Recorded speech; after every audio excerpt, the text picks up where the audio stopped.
now, Dr. Moebius. Prepare your minds for a new scale of physical scientific values, gentlemen. The deeper a thing is, the more interesting. Anti-gravity. Most physicists don't know the story. We still don't know much more about this in the white world. I've never heard of it. The more I ask why, it's probably classified physics. It gets interesting. The role of aerospace companies as holders of potentially basic scientific knowledge not shared with the academic world. Is it possible? May be wrong, but it's true. It's the bit of electrodynamics you're not allowed to know. It is true. You believe it's true. Yeah, I know it's true. Disruption is coming. Jarod, please welcome up here to the stage. I would love to talk with you in depth about all of these swirling topics, pun intended. But this is quite a treat to get to talk to Jarod. If you haven't seen the APEC presentation on Winterberg's Planck Aether hypothesis, this gentleman here, Jarod Yates, is on that video describing it. And it's the book that I just recently went to Virginia Tech to make copies of, the Planck Aether Winterberg hypothesis there. Winterberg's hypothesis of a Planck Aether.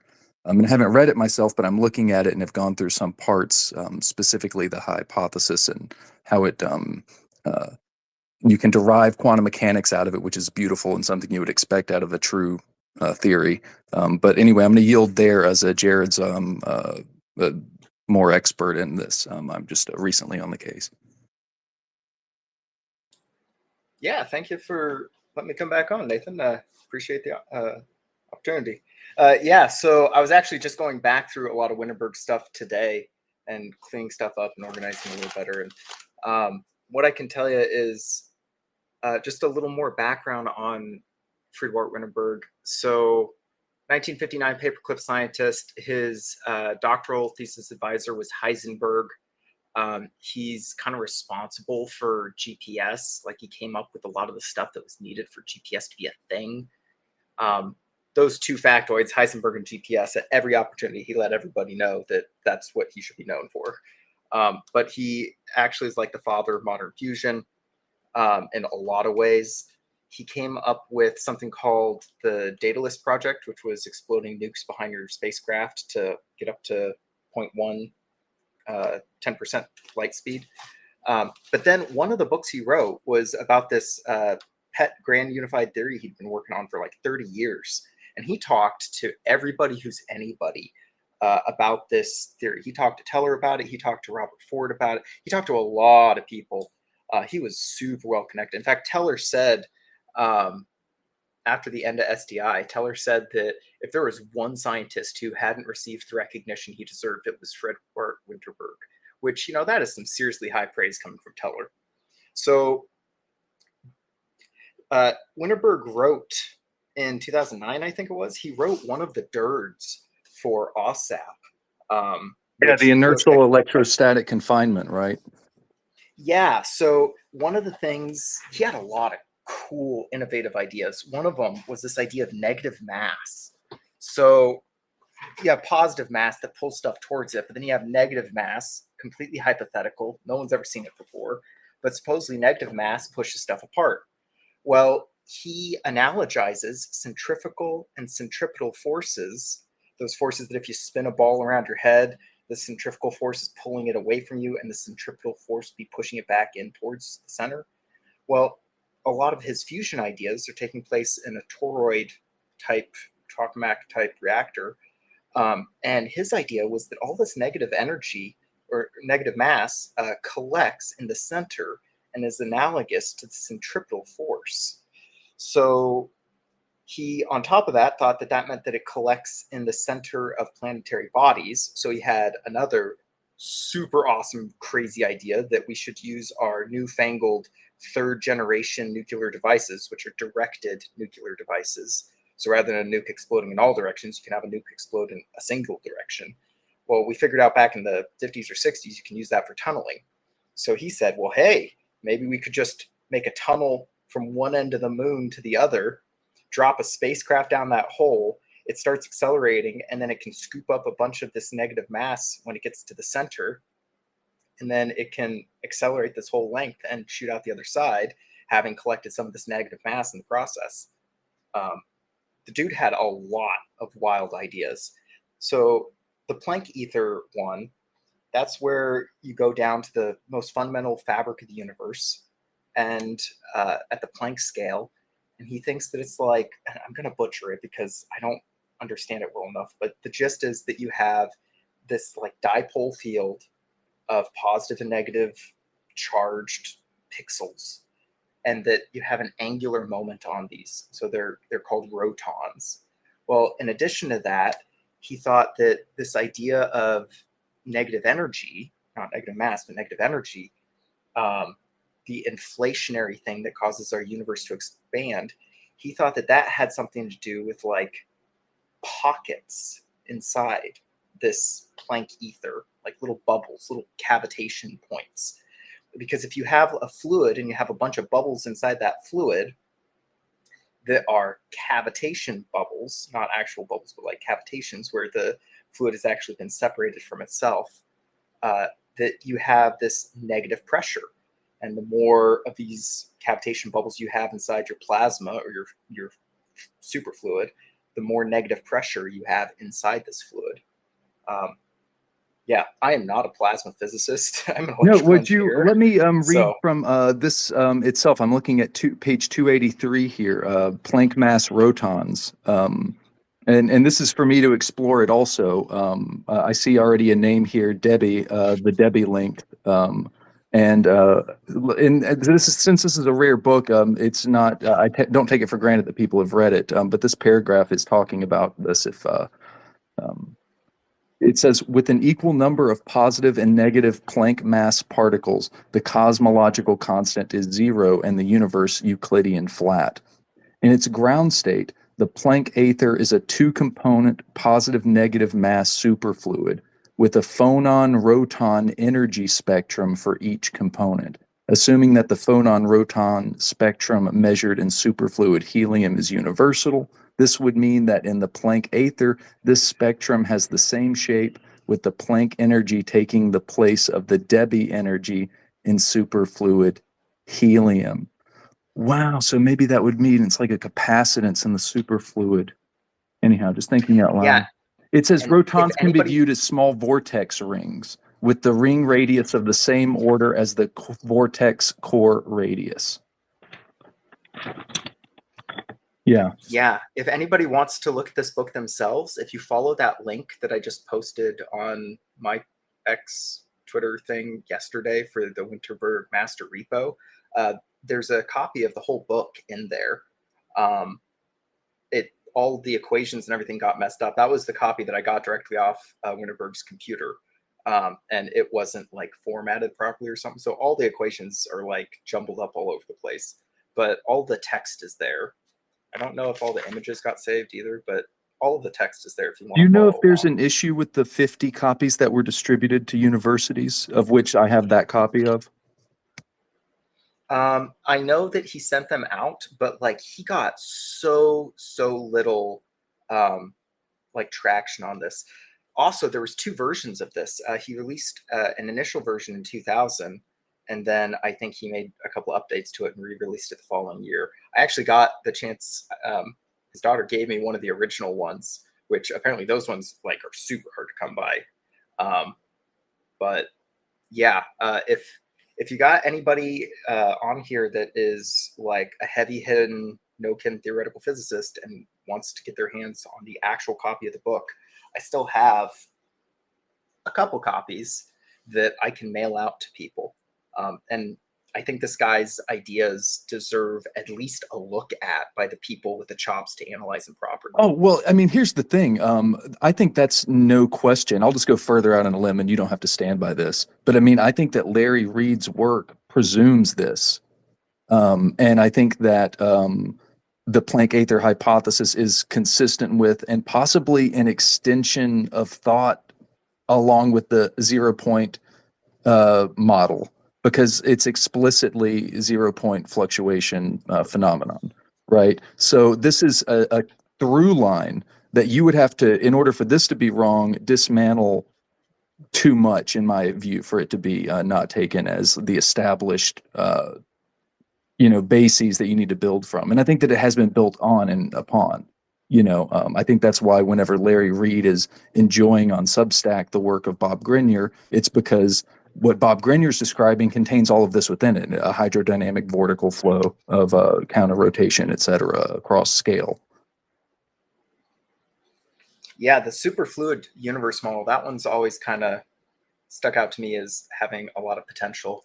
And Winterberg, like, the dude was a master physicist. Like, he was extremely intelligent, and he had so many papers that he'd collected up. What he would do is he would get like a box, and that box would be for one paper he's writing, and he'd take all of the other research papers that he's gonna cite in there, and he has them all stacked in that box for this one paper, right? So for this book, it was a lot of boxes, and combined with all the correspondences to all these other super smart guys. And correct me if I'm wrong, I think last night you were saying, and this is just for a very interested audience, many of the folks in here are very interested in this topic, and we've cultivated over the past year a kind of community where we've met each other and kind of know what's being said, and we say these things, So people will be interested. But I think you said there was a lot of documentation which couldn't have been recovered or just hasn't been processed yet, but may still. Is that correct? I have publicly released just about everything that I recovered. That said, the dude had like a 3-inch 3-ring binder full of letters and correspondences for about every 6 months of his career, going all the way back to the 50s.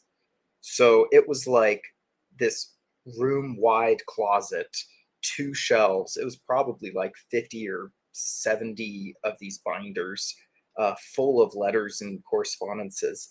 And because I was, limited in my time, I could only really focus on what he had in all of his boxes and a very small selection of those binders. So he still has a lot more that I didn't have a chance. I probably only actually scanned maybe 10 to 20% of what he had, but it was probably the most valuable. Like, I got every single one of his papers. I got every single one of the research papers that he had been collecting, right? And the majority of the stuff that I wasn't able to get was like correspondence letters, that, I don't know, probably 70 or 80% of those correspondence letters are kind of you're doing God's work, though. God's work. I really appreciate it. And everybody should look on YouTube and go in, and you've been explicit in detailing this in that APEC YouTube presentation. It was very good. And I think actually most everyone here has seen it already. So I want to thank you again for being in a conversation. Yeah, look at those hearts and hundreds, So welcome if you'd like. The idea is to have a public, high-level discussion. It's being recorded so that we might not figure it out now, but at least it's said it and we can write it down and take notes and learn openly from here. So, go wherever you'd like to go. That's the idea. But I'm fascinated with Larry Reed and fractal toroidal geometry and how you can derive charge with waves. But maybe is there anything that you'd like to discuss? The first one that comes to my mind, if you haven't watched it yet, anybody, I have a couple presentations on the flying triangles. The second most recent one from August of 2023. There's a couple of papers in there that are like extraordinarily valuable papers. Probably one of the most important ones is a super duper short one from Ed Teller, 1993, where he's talking about using using a dipole magnetic field and something about the transition state of the superconductor. Like, you can get like near infinite kind of field strengths from it or something like that. It's been a while since I've looked at it, but I know that that's like the one. If Teller leaked like a sieve as much as some folks claim he did, the timing and the contents of that paper is like the one people should direct a lot of their attention towards. Could you, just for us to take note, could you say that again, just the name and where we might be able to find it? And I wrote down Edward Teller 93 paper, and then I wrote some of the content of what you said, but where might we? Yeah, I'm pulling up the paper now. Give me All right, 10 please. Thank you. seconds. Yes, and take your time doing it. It's difficult to have a conversation through a medium and also use that medium as a tool. So I want to say, yeah, take your time. Okay, here it is. Space propulsion by fusion in a magnetic dipole, Teller, 1992. Yeah, the link that I have on the slideshow for that, which is also publicly available, I got that all in the description for that video. It goes to osti.gov. It's Edward Teller, Glass, and Fowler, which were also kind of a dream team for fusion stuff. And they were presenting this at a Moscow conference in May of 1991. So it's like the Iron Curtain had just fallen, and finally all these physicists were like, fucking finally, we can share our ideas with the enemy. Yes, no, that's a brilliant point. I just want to put a kind of a red circle around that to come back to, so to speak, because that thesis of the development and induction of intelligent people across the world, whether paperclip or whether it's Soviet research that had really done some interesting discovery work in the 80s, in my view, and maybe had eclipsed in some way because they weren't hamstrung by compartmentalization and taboo and stigma to just really go for it. I think that some of the psionic stuff, for example, might have been impressive and then copied and modeled and inducted and used after one of the empires had fell and they could be, bargained for, et cetera, as a kind of secret science project, which takes out of universities, is my understanding. Like, it's not public facing exactly. Yeah, in some ways, when the Cold War ended, Russia was more open than the US with some of the secret stuff it had been working on, which was really, really interesting. It's kind of like, because the communist mentality was so much pressure on maintaining the status quo, as soon as that pressure was relieved, you had a lot of these guys coming out and going like, oh, so I can talk about this now, cool. And over in the US, people they kind of just remained the way they were, except for this small niche of fusion scientists that were like, inertial confinement fusion has been way overclassified. We're done with the war. Let's have free energy, everybody. Yeah, and what do you make of an idea for, though, within a dynamic where Russian innovation and experiments were kind of on an ascension? Let's say maybe the late 60s and early 70s, and you could imagine that their scheme, knowing that American secret innovation was very advanced because they can see it in the skies and they have telescopes or they have whatever reports, they know they're behind. So their strategy, it can't be the same thing as this, the group that has all the power and the tools and stuff. You might get very open as a countermeasure to catch up and go all out, and try many different things, or look into things like, again, psionic experiments was one of the things that it seems like there's a there, and they were exploring it. And it was a concern of the US side to endeavor to understand it themselves, where it was a blank spot because they had been focused on, Yeah, the stuff that I've researched on that front, both US and Russian side, it's like you had a two-phase front. You had the psychic warriors, right? The men who stare at ghosts. And then over on the Russian side, you had the Kozyrev Mir and these guys who were learning how to create technologies to better their abilities to remote view, not just in the present, but at any point in time type of stuff. And they were both kind of approaching it, I want to say from the same angle, but they were both trying to come up with ways to amplify that effect. In the US, it was the Stargate and the Hemisync and some other drugs and a little bit of brain stimulation. Over in Russia with the Kozyrev Mir, they were figuring out that maybe there's a way that you can put a person in a specific kind of torsion field, and somehow you can also give them the right drugs and the right brain stimulation. So they were slowly coming towards the same goal. Simultaneously, though, you also have the actual like manipulation and physical effects on people. Like they were both experimenting with directed energy weapons for people and what specific frequencies affect people in what ways. So that's how you get like some of, not all, but some of the Havana syndrome stuff, where you can have some much lower frequency beat frequencies on a microwave pointed at somebody. So you have like multi-megahertz signals with like tens or hundreds of kilohertz beat signals on there. And depending on what frequencies you choose, you can affect a person by making them feel super anxious. You can resonate the part of their brain that, you know, is like the brown note.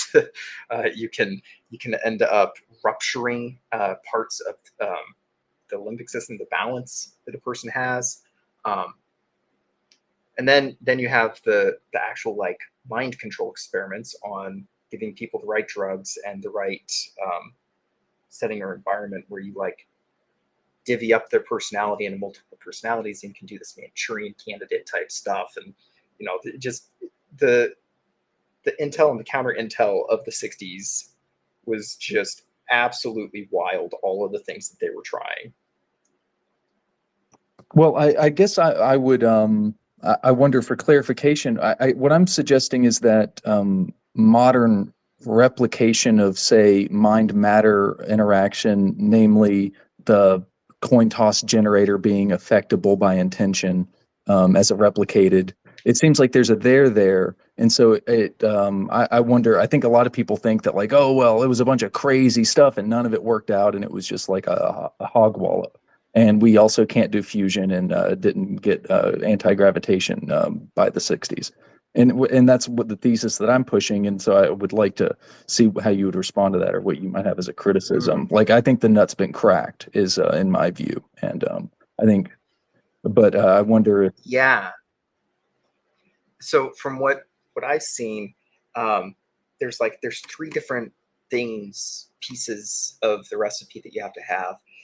You can't necessarily just take anybody off the street. It seems like some people have a different predilection for these abilities than others, right? Some people have a much higher connected caudate putamen or something, right? Some people have a much better genetic antenna or something, right? There's some structural thing. Maybe the ground state as well. It seems like perhaps that's they're effective in an open air medium, you know, that you could is just more simple, but like with ground conditions, things get a little bit more difficult with these things, unless it's a simple high impulse and then you can just burn something.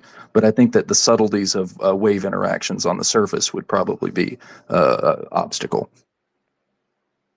Yeah, in my model, it deals more with like, if there's information on the bulk, right? If you take the bulk model of the universe where we live inside this like sphere, and on the surface of the sphere, like a black hole, all the information is contained on the surface of the black hole. If all the information from the entirety of the universe is contained on the bulk, and maybe there is some as yet unforeseen way of connecting to that information from where you're at with either your intention, your thought patterns, your, you know, biological antenna that you have, some way that you can connect up to this information field.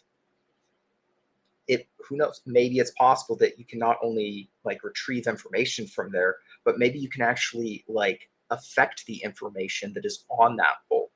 So it's a horrible example, but if anyone's read the Law of One material, there's some interesting overlaps in that where they suggest that like at each of these densities or dimensions or whatever, that like you set your intention, you set your desire, right? And then that signal propagates out into the universe to the very end of time. And then it goes into the next dimension where that signal then gets processed, and then goes up into the next higher dimension where that process signal starts affecting things. And then eventually the return signal gets sent back in time such that you've slightly altered the timeline just enough so that now the coin that you flipped, all the little tiny elements are changed so that now it's going to hit heads 52% of the time instead of 51% of the time, right? If if there is some way of resolving this physical angle, the metaphysical angle, that's probably the path that you have to go down, is you have to follow the signals. I totally agree, and I mean that is in my conception. I'm not standing on this, and I'm trying to be clear where I'm going out on a limb versus like what I just want to, like it's very arguable, or it's just but my idea is something like you just illustrated, where there's the random quote component might just be like a relative, like not giving care, but if you could put some kind of intentional like coherence to it, it might just, why not do that? By changing the fluctuation of the random interference or whatever, as a kind of a model. And it seems like, now this is where I'm back down to solid ground. My understanding is that being in something like a Faraday cage is similar to a Bearden conception of E and B fields canceling, having no electromagnetic or radiation coming out of it. That device allows you more access to the scalar field, this potential field, which thereby in this is now our metric and domain of consciousness. And I think Hal Puthoff really, this is the path he went down. He didn't really stay with propulsion in the way that he might have, could have, and I think Larry Reed advanced that. But I think that we do have a whole new 98% mass of some kind of spiritual quanta out there, that's involved. And I think that's kind of an evident and interesting journey to go down. I'm still trying to understand how to levitate a stone. So just as far as like, there's a wide range of topics to go through, and I'll go down any that you find of interest.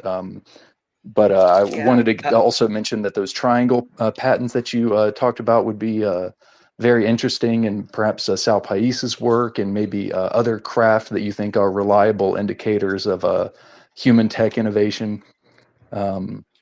Or anything else that you'd like to say on the point that you think I might have just skipped over there. Let's stick on the consciousness for just a bit longer.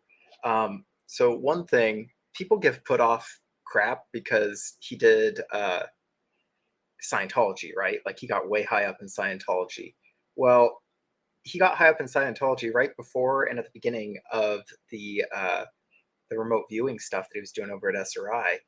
And what I think they were doing was that first like 3 levels of Scientology, where like you go in, you hold on to the little metal things, and they like give you the full degree like on all the things that cause you stress, basically. What it sounded like they were finding was these interviewers, the slightly higher than the bottom rung of Scientologists that were like performing these things, would eventually start gaining this ability to like guess exactly what it was the person was struggling with. And I think that they were starting to figure out that these like Scientologist interviewer people were doing some remote viewing and not even knowing it, but that they had started to unlock some of these abilities. Well, if we look back around the world at who else has like cataloged all of the psi abilities out there, like over in Hinduism and Buddhism, those guys have been doing this for thousands and thousands of years, and they have documented so many different abilities and exactly what kind of brain states you need to be in and exactly what kind of lifestyle you need to lead, probably so that your genetic structure is, aligned in a certain way so that you get the highest signal to noise ratio for your intentions. And for like levitating stuff, like they have like levels of like how much superpowers you have, right? Levitating yourself and levitating things, like that's not even like at all that high of a level. It's like at a level 9 or something like that. And like if you want to actually get to the super good stuff of enlightenment and like, leaving your body altogether, not astral projecting, but actual like disapporting yourself, that's like in the level 20s or something. I totally agree, and understand, please, that I totally plan on going through a spiritual process and development, and maybe turning into a monk. And I aspire to meditate, though I don't, and I respect the conscious aspect and all that. It's simply out of ignorance of the physical workings of things and the surprise, harmony that there is, and how we might be able to make our material circumstances better as a part of a spiritual development. That I'm interested in understanding, just how things work, and I don't quite understand it myself, and that's kind of the effort that I'm trying to go down, is be able to say it as clearly as 2 + 2 equals. Mhm.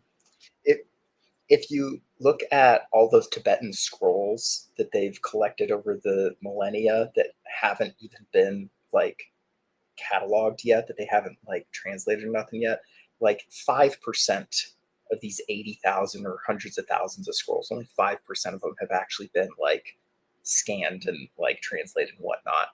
And those things predate a lot of the Buddhism stuff and predate to like the oldest parts of the Hinduism stuff. Now, this part gets kind of wild. There's something out there called Paleo Sanskrit. If you look up, I think it's human resonance doc or something like that, and Sanskrit, if you Google that, there's this book out there that this guy wrote, which is just an absolute trip. The gist is he found a bunch of tablets in some cave in like Indiana or something, and he started going through and like deciphering them. And he found that these tablets seem to have some kind of like really, really old kind of Sanskrit on them, which is, what? So he starts going down that path. He finds on the side of the pyramids, you're seeing the same symbols used in this. He's finding like in some of the Nazca artifacts and other South American artifacts, you're finding these symbols on there. Like this language shows up all over the ancient world. And he's just like losing his mind. He's going, what the heck is going on with this stuff? And when you really start like diving down deep into it, and it shows up in crop circles too, of all things. Anyways, once you start diving into totally. that, Of course, here's the thing. I am there with you. That is just, I had kept my powder dry.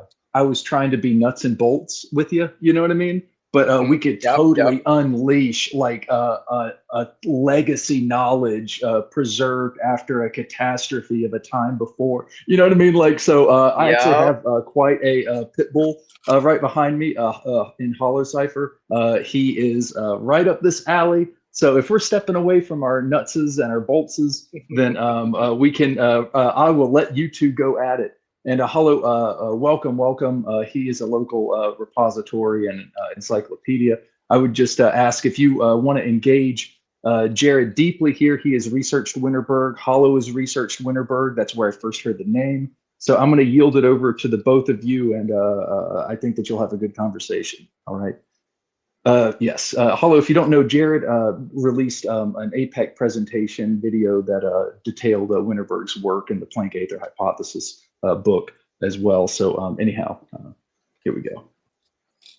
Oh, hey guys, can you hear me all right? Yep. Check, over. Yes. Wow. So I'm kind of over in another field right now, but perhaps I'll tell you where I'm migrating from. So if I have any glitches in my explanation, where I'm migrating from was like going back into, and believe this sounds kind of dry, but I was looking at the winding patterns of different coils that Tesla had done, because I knew there was something that we were kind of avoiding in the way that geometry could focus, and how exactly he was tuning into these scalar waves. So it's interesting that Winterberg actually refers to not only phonons, but rotons as quantized components of the vacuum domain, being longitudinal and transverse for rotons. And I'm wondering, I've got to look through the archive there. I see you got a lot of stuff posted there, Jarod, so thank you for that. I'm going to definitely dig into that. But I'm curious, what you found maybe where he's connecting like rotons with what seems to be clearly like almost like a rebranding of torsion and Einstein-Cartan spintronics and superfluids. So there seems to be like a way into this, but there's a lot of different like ways to vector in on this, so we can parlay a little bit of this, but I'm connecting rotons with torsion because they're so similar that I'm curious, like he must have seen the already direction and momentum with the Einstein carton, trying to deal with torsion, but yet not dealing with ether.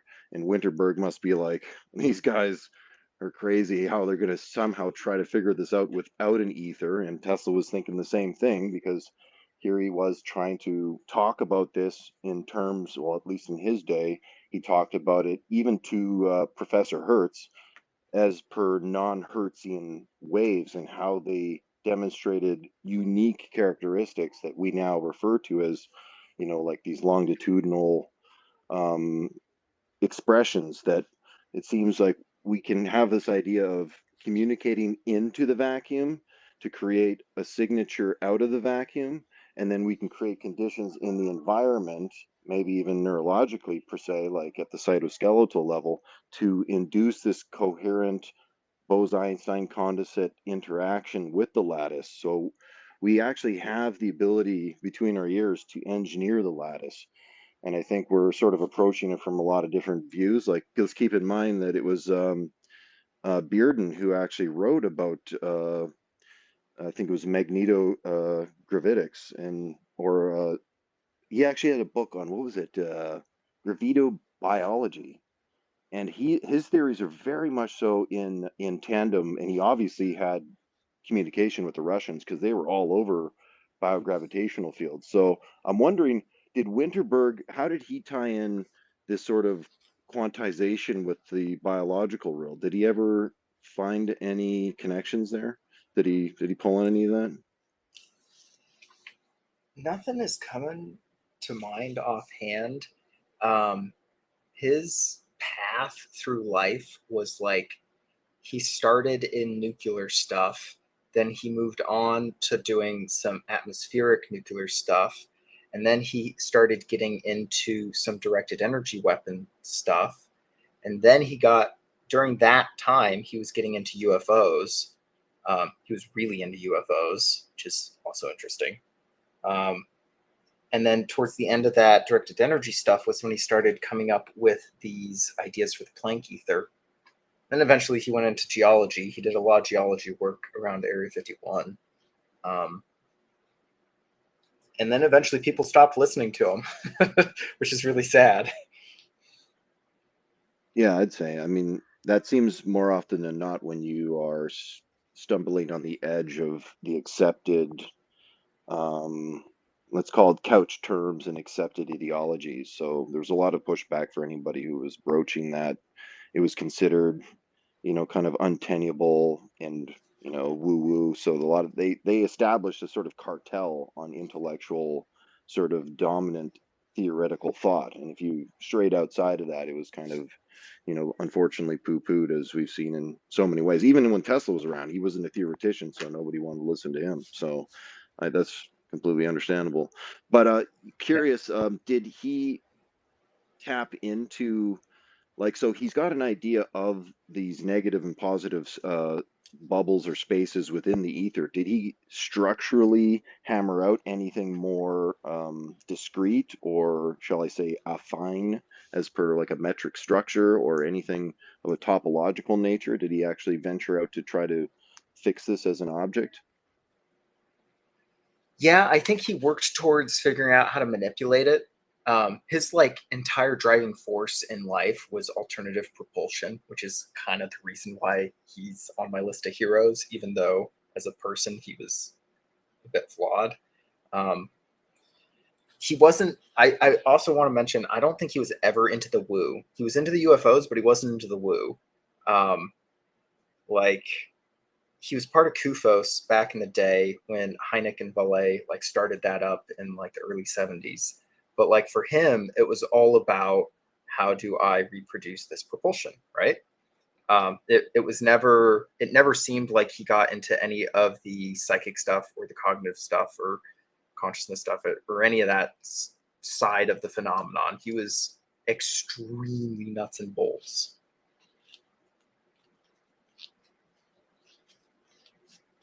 So what were his did you get any personal like journal notes by him, like where he's kind of free ball thinking about, like, non-entropic energy and how it might, travel superluminal, or just how to exactly explain, like, did he have any more like freestyled thoughts or were less structured about non-locality? Anything you've seen Yeah, on that like line? I found a bunch of his notes where like you can see like the progression of him coming up with these ideas and like starting to fit the pieces that these ideas together. The only thing though that was an actual like journal, which was mostly once again just notes, was his UFO journal. And he had one box, like just one box that was labeled UFO. And like it was completely separate from everything else. And like in his office, he had two sets of bookshelves. One set of bookshelves was like all of his like smart reading books, right? All of his textbooks, all of his history books, and all those things. And then his other bookshelf was all the UFO stuff. And I think I might have some pictures of the books that he had on those bookshelves. So like he was fully aware of like all of the woo side of stuff. I just don't know how much attention he paid to it because he was a physicist and he was trying to do physicist stuff. Well, he must have known there's some real physics in there. I don't think he would have been wasting his time just idly, looking at that. And I'm sure coming over from Project Paperclip, one might only venture a guess as to what types of did we ever get an official like DD 214 version of a German release of what he was like actually exposed to before he was brought over here through Project Paperclip? Yeah, so I found like the letters. It was actually really interesting going through that chapter of his life where it's like he's in Germany, he's like figuring out, he's getting courted by all these different like groups and universities in the US. Like it's already a done deal that he's going to be brought over in like 59. But now you got like Los Alamos is courting him, Sandia is courting him, like I think there were some universities in California that was courting him. Eventually, he went over to Ohio, which is interesting. He went over to some atmospheric science place in Ohio that's like an hour and a half away from Wright Pat. I don't know how related that location is, but yeah, he turned down all these other things, and then he works for atmospheric science, which is basically like at that time they were figuring out if we explode a nuke at altitude, so it's an EMP, like we need to be able to predict the path of the fallout, right? Not to mention That's Professor Van Allen was there, where he discovered the Van Allen belts. Yes, some of his documents, his early 60s, mid 60s documents, he's starting to talk about the Van Allen belts. Actually, no, there was a 1959 paper where he's starting to talk about the Van Allen belts, and he's like super excited by it and everything. But yeah, so the prosaic side for the discovered in 58. Yep, keep going. Yep. So the prosaic side for the atmospheric stuff is like they wanted to know the path of the fallout. The less prosaic side, when you're into the UFO stuff, is you realize that it was during this time they were doing all this Project Fishbowl stuff, and they were figuring out that every time you detonate a nuke, it affects the ionosphere and magnetosphere. And then every time you detonate a nuke, if there's a UFO in the vicinity, it tumbles out of the sky. So there was like one of the largest Project Fishbowl explosions they did, where they detonated this thing in the Pacific, and they had a ship on the antipodal side of the Earth over in the Atlantic, and they were witnessing the Northern Lights at the antipode, the opposite side of the Earth from where that detonation occurred, because all that charge from that nuke had, made all that charge migration in the ionosphere take place.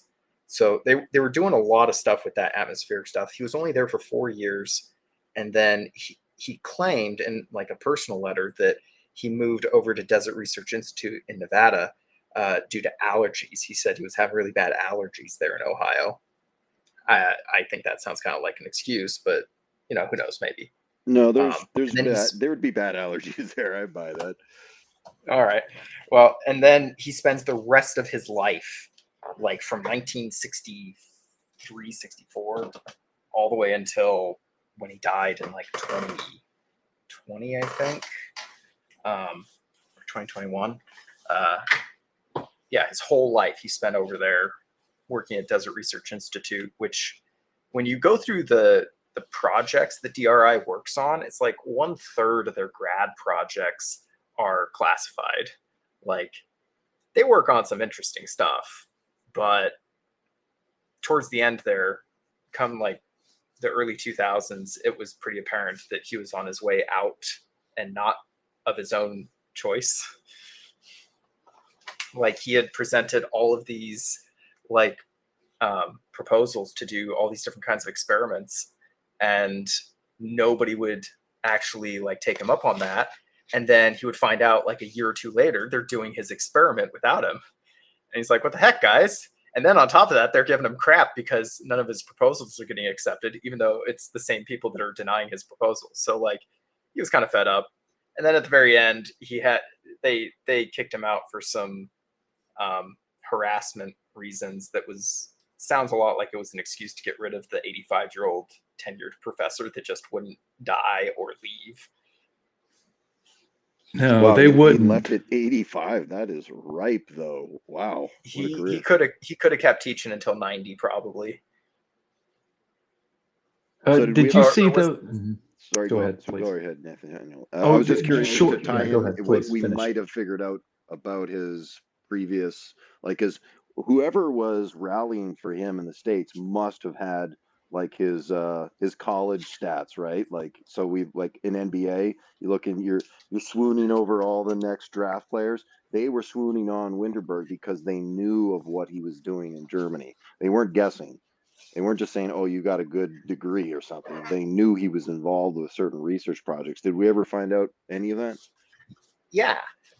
So 1945, end of World War II, he's 16 years old. He gets some like science medal from Germany that's like, you know, for that age group, that's like the highest science medal you can get, right? So it's like he won the country's science fair, basically. I forget what that was for, but then you fast forward to him getting his doctorate under Heisenberg. Right off the bat, that makes you a contender. If you're like a protege of Heisenberg, you're already a somebody. And then he was working on, once again, nuclear fusion, nuclear explosion type stuff, mostly how to confine a nuclear explosion, because that was kind of like as far as they'd gotten at that point. And that was enough that over in the US, they realized, well, wait a minute, you know, we're divvying up all these 3,000 plus scientists between us and Russia. We're going to want to get as many of those scientists that are on the nuclear side of stuff as possible. So he kind of like fell into that mix of folks. I don't think he was like, you know, a super high ranking like Herman Oberth level like guy. He was like a mid-level guy that had a really good pedigree because of Heisenberg and because of his background having done really well at age 16. But yeah, that's just what got his foot in the door, though. Once he was here, and he was here for a couple of years, especially after leaving the atmospheric thing in Ohio. I don't think he did some stuff over there, but like some of his best stuff didn't really start coming out until the later 60s. And actually, so he had Department of Energy Q clearance, right? Like, that was the documents I was really looking for, was anything that, you know, was talking about his clearances. And so he had Q clearance for a while, but he lost it because he published a paper in like 1970 that said like, hey, if you wanted to like start the ignition of your fusion device, you can have a little bit of fissile material and you can hit it with a bunch of lasers and you can have laser induced detonation fusion. And he publishes that paper, and the Atomic Energy Commission, like, it takes him a couple of months to figure out what he's done, but after about 4 months, they come down on him hard and they say, how dare you tell our enemies how to detonate a nuke? At which point, because also within there, he is giving away some of the secrets, but not super bad.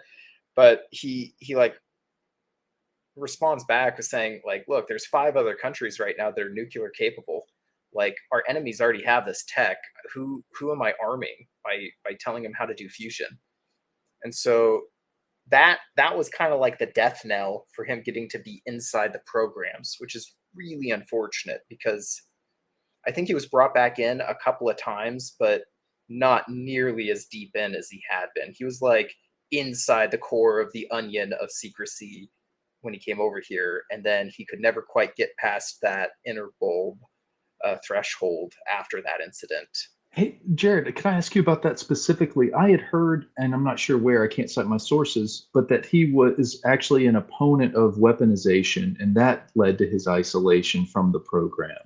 Does that make any sense to you? Yeah. So the dude, like, he was not into people getting hurt. Like, sure, he was very old school, sexist, racist, brought up in Nazi Germany kind of guy, but like, he wasn't a Ed Teller. He wanted peace, though, I think, right? Yeah. He wanted us all to be able to have like all the energy we need and to be able to go out amongst the stars, right? So like in that respect, like he was highly cool guy, but it never quite panned out that way because like that was it's such a fine line. If you want to get the funding to be able to do these experiments, you have to like, it's always a DoD related thing. So that was another part of the reason why he left Ohio, was because it was all like actual nuclear explosion stuff, and he doesn't want to deal with that. He wants to deal with nuclear fusion. That's why he came over here, was because of nuclear fusion, and here they are setting him up on how to make the bombs better. So that said, like, there's pictures of him with him and Teller, right? Like, he was buddies with Teller, and Teller was like... We need to go down that connection a little more, by the way. That would be a follow-up question, is this Teller connection. It seems like if there's someone in the know at the time, it's Teller. It, like, turned away from Oppenheimer and went towards Teller, it seems. Deo talks about Teller, right? Yep, 100%. Teller was the father of the Black projects for, like, 50 years. Yeah. So given that, you know, he tells a funny story, Winterberg does on one, there's I think 3 videos online that I found so far. But one, he's presenting the contents of the DIRDs, inertial electrostatic confinement, or just electrostatic confinement, if I'm misquoting it there. But anyway, he's presenting the content of that in a video so the content of those DIRDs, I think, were 2018. Correct me if I'm wrong by 5 or 10 years, but I think it was in the but anyway, that video was released 4 months ago, but it was supposedly taking place in 2008. So whatever DIRD information we got was already a decade past where he was presenting it. And but in that talk, he talks about Teller and having some results leaking out of the results of hydrogen emission, I believe. And it's the New York Times, and it comes out, and he recognizes that it's a true leak. And he says he goes up to Teller and says, "Hey, I heard about those results of the test." And he's like, "How'd you hear about that?" And he's like, "I read it in the New York Times." And I think but I bring that up because it's funny, but also because I think that signals being on the outside at that point, where you're having to, by other means, follow along with the latest developments from the outside. Does that seem to square with maybe a relationship you think there might be between Winterberg on the outside and Teller remaining on the inside? Somewhat. So the DIRD that I'm familiar with, I think it's 2011 negative mass propulsion. I think that's the paper that he wrote that eventually just got like brought in. There was a second DIRD as well, I believe. It's the electrostatic inertial confinement, and I might be throwing inertial in there wrong, but it's IEC. But it's this electrostatic confinement. And the pure deuterium. All right. I'm gonna. I can prove it. I'll wager. Okay, I'll wager. I could. He might have wrote 3 actually. He might have been cited in. Yeah. So, but that paper, given its release was in the 10s at least, right? We have him earlier presenting it someone on video now. And that's 4-month-old data because that's when the video was released. It's not like a 2008 video has always been there. We've always seen it. It was classified at the time it was recorded and released now in a post-classified setting. It seems to me from the outside looking at how things are emerging now.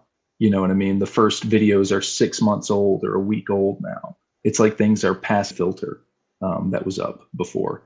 But anyway, I bring it up because it seems like there's a kind of a depth to this understanding that goes back earlier and earlier. I mean, if Pons and Fleischmann had cracked fusion really in the 90s, then, publicly, and it was suppressed, I mean, they, and not inducted, it seems like they've had this figured out for quite a while. I mean, lasers are old, turns out, in the research. I never knew they were like a 50s invention, it's really crazy. Plasma guns as well. So it's just a wild, really covered up advancement, Yeah.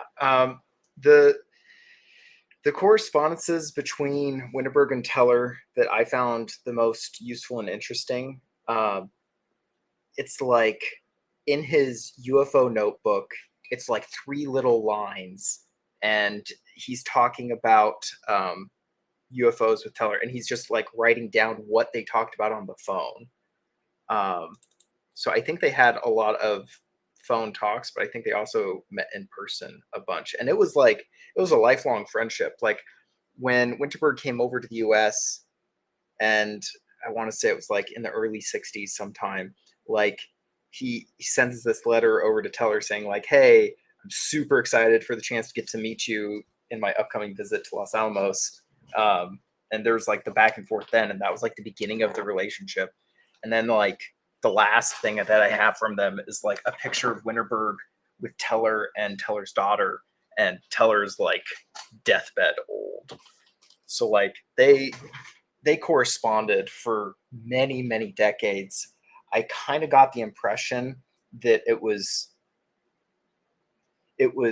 more one-sided, where Winterberg would bounce his ideas off of Teller, and every once in a while Teller would throw him a bone. That was kind of what I picked up. Yes, I have 2 things. I want to know the nature of the bones, if you have a characterization about what was leveraged over to him.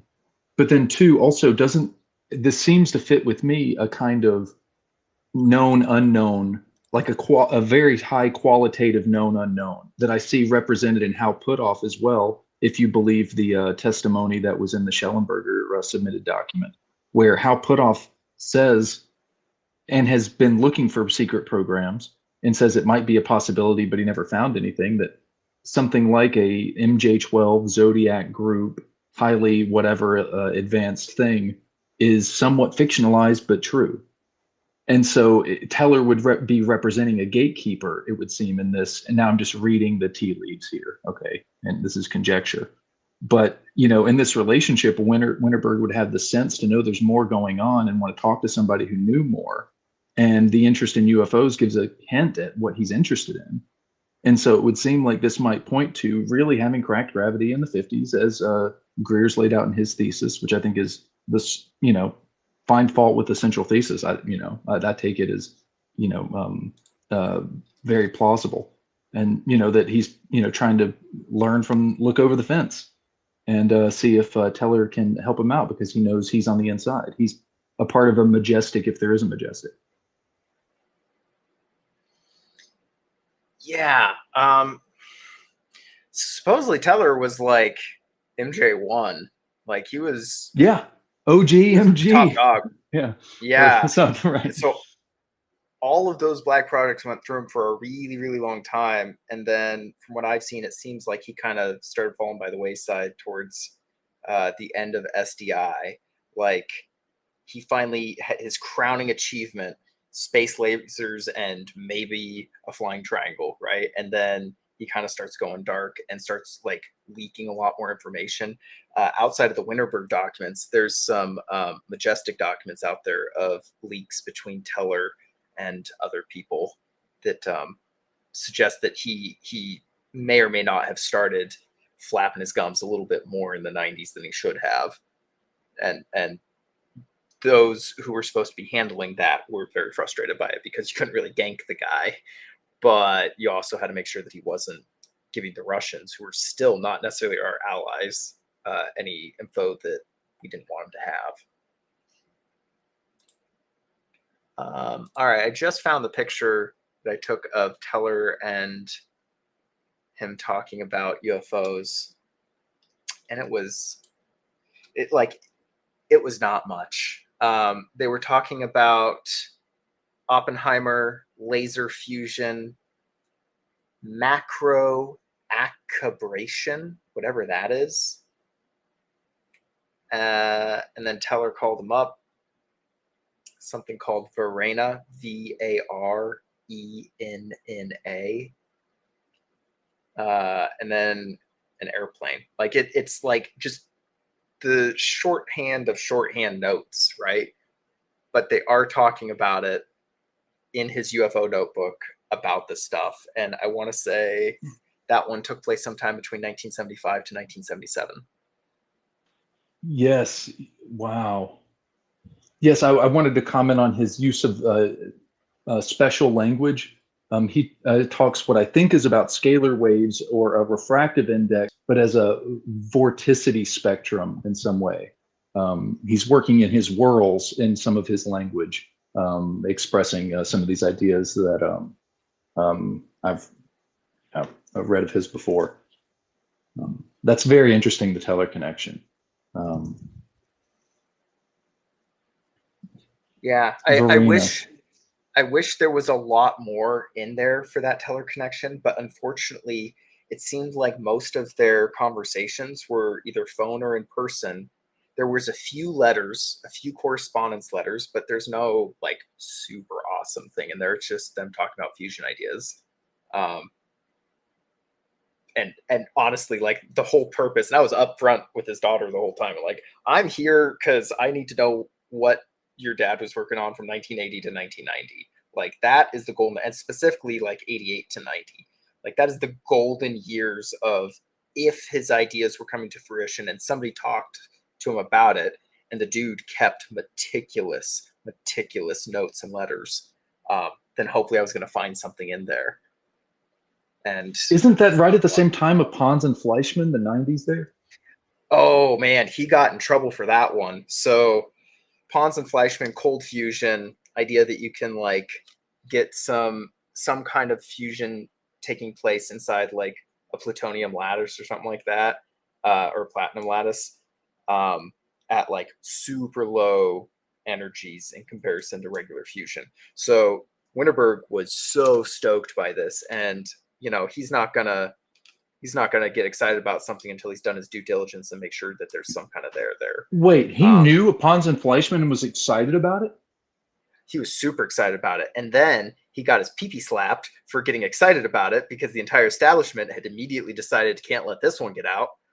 And so he like, I don't know if he had to retract his like, you know, sayings about it, but I think he mentioned in like a couple like news magazine articles, you know, science magazine article somewhere, like he's talking about him. He's like, yeah, it's super exciting, isn't it?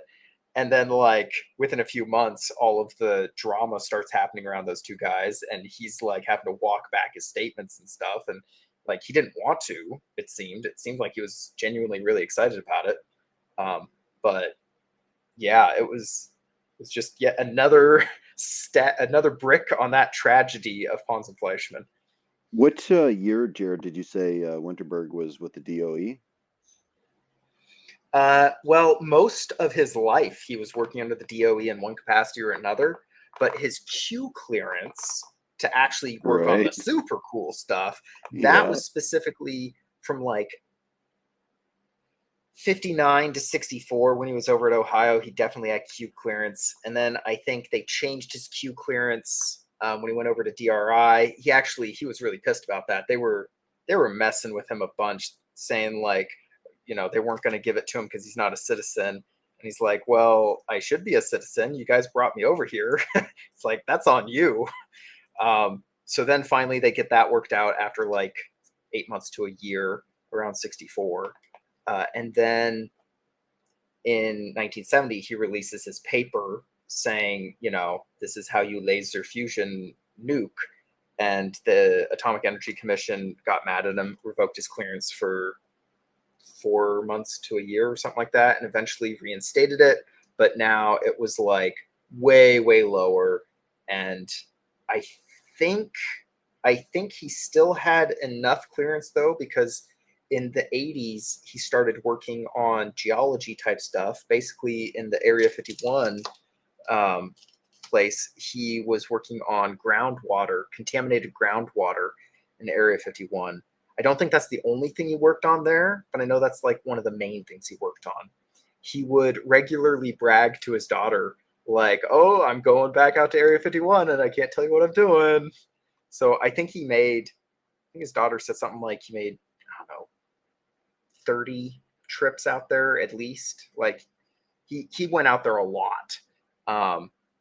And supposedly the place where he was doing this was, so Area 51 is actually a very small part of the Nevada test range. So when people say Area 51, they normally are talking about the entire test range, even though it only correlates to a very small portion of it. So he wasn't actually going to the Area 51. He was going to the test range, to some of the mountains in the test range, where they had been storing all of this used nuclear material that was leaking into the groundwater and causing problems. That's the prosaic.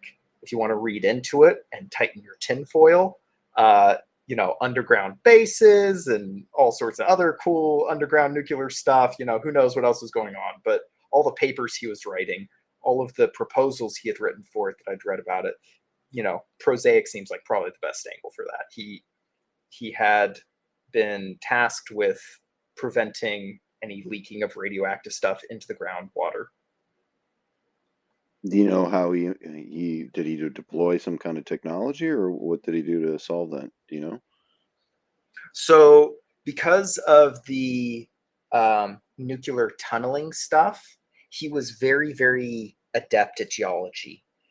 So like I was saying, can I just plant a flag in the nuclear tunneling? Please finish your point, but we must come back to that nuclear tunneling. Yeah, well, I'm going right into the nuclear tunneling. So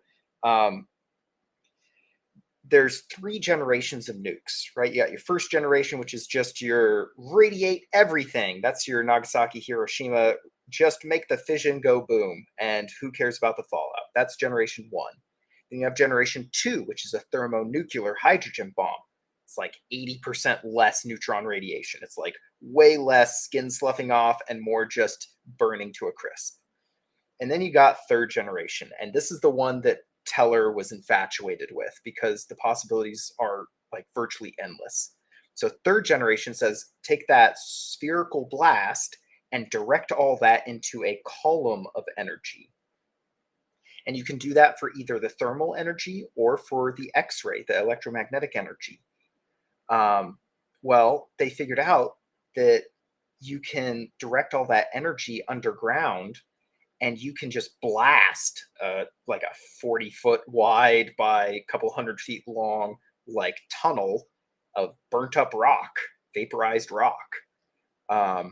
So all those stories that some of y'all might have heard about, like deep underground military bases, the DUMBs, and all the railroads that connect them all and all that stuff, like that nuclear tunneling thing in its very first few iterations had already shown that you can do this tunneling very, very effectively. And then Winterberg comes along, and as per his MO, he ends up saying, wait, I can turn that up to 11. I can at least double the amount of energy that you get into one of these columnar energy, tunneling operations. And so he figured out how to make the reflector dish way more efficient. So he does that, and in the process has to learn all about geology. So his house was filled with rocks. The dude loved rocks. Like, how could you not if you're having to dedicate a chunk of your professional life to understanding? Yeah, can I ask you one quick clarification question? With those mirrors, it seems like, is phase conjugation a part of this? Because I understand that might redirect the direction, but preserve things. And it just seemed to occur to me that mirrors again and spinning is coming up. Yeah, so when you detonate Gen 3 nuke, the energy is not like all lined up, right? It's all out of phase from each other. You're getting all these EM waves of all these different frequencies, and they're all going in the same direction, but there's no coherence there. So the whole nuclear laser idea was taking all that stuff and getting it so that all those phases are aligned, so that you get a lot better energy deposition in your target. Well, in the nuclear tunneling stuff, the one paper that I saw from his one time that I have looked for a couple of times and haven't been able to find again, but I know it's out there. In that, I don't think he was really trying all that much to align the phases. I think he was mostly just trying to prevent attenuation of half of that blast, right? Because if you have a directional blast like that and it's going out in two directions, right, horizontally, it's making a horizontal tube, right? But you want that horizontal tube to like start at one spot and end at another spot. Well, you put up this big blast shield next to the nuke that's curved like a big parabolic like reflector dish, and you coat that thing such that it will direct as much of the energy as possible, not just the thermal, but all that X-ray energy. And then at least you're able to kind of like, you know, start in one spot and funnel it all to one side or the other. And it has the added benefit that when you do that, it turns the walls to like glass. So glassification, right? Walls. Yeah. So like have you heard about the house tum as well? Maybe associated with this, like sounds through, you know, like making vibrations and making noises when these things have been operational and maybe being heard by people. It's like, have you heard about that? Someone's made that connection before. I've heard about different hums. I've heard about like the aerial booms that people hear. The gist is that like they figured out real early on that you can detonate these underground nukes, and there's ways that you do it that those seismic waves will traverse the entire crust, and there's ways you can do it where those waves won't necessarily traverse the entire crust. That said, so Teller was super excited about Gen 3 nukes, right? Not just because tunneling, but because, all the possibilities. Well, earthquake machines, if you had the right number of these nukes positioned in the proper way and detonated in the proper way, you probably could end up getting all of these seismic waves to, meet at a certain spot that is very specially selected that ends up causing some kind of earthquake there. I haven't seen any smoking gun to suggest that they've done that, but, you know, it's a possibility. Just like it's a possibility you could turn like all 5G antennas in a city like as a phased array into a singular point. Not saying anyone's done that, but I'm saying that when you have technologies that have certain capabilities, it's worth at least putting those in your back pocket as a like, I'll keep my eye open if I do see any documents that actually start talking about this obvious capability here. Certainly. Great stuff. I would like to give Hollow a chance to see if he has another question for you and all this, and want to welcome Ocean Eyes up here, great at co-hosting and finding resources and posting links and knows their science on this stuff as well. Thank you for being here again, Jarod. I hope it's been fun for you so far. And if you have anything you'd like to talk about again or steer the conversation around, I want to give you the shot too after Hollow might just follow up with you.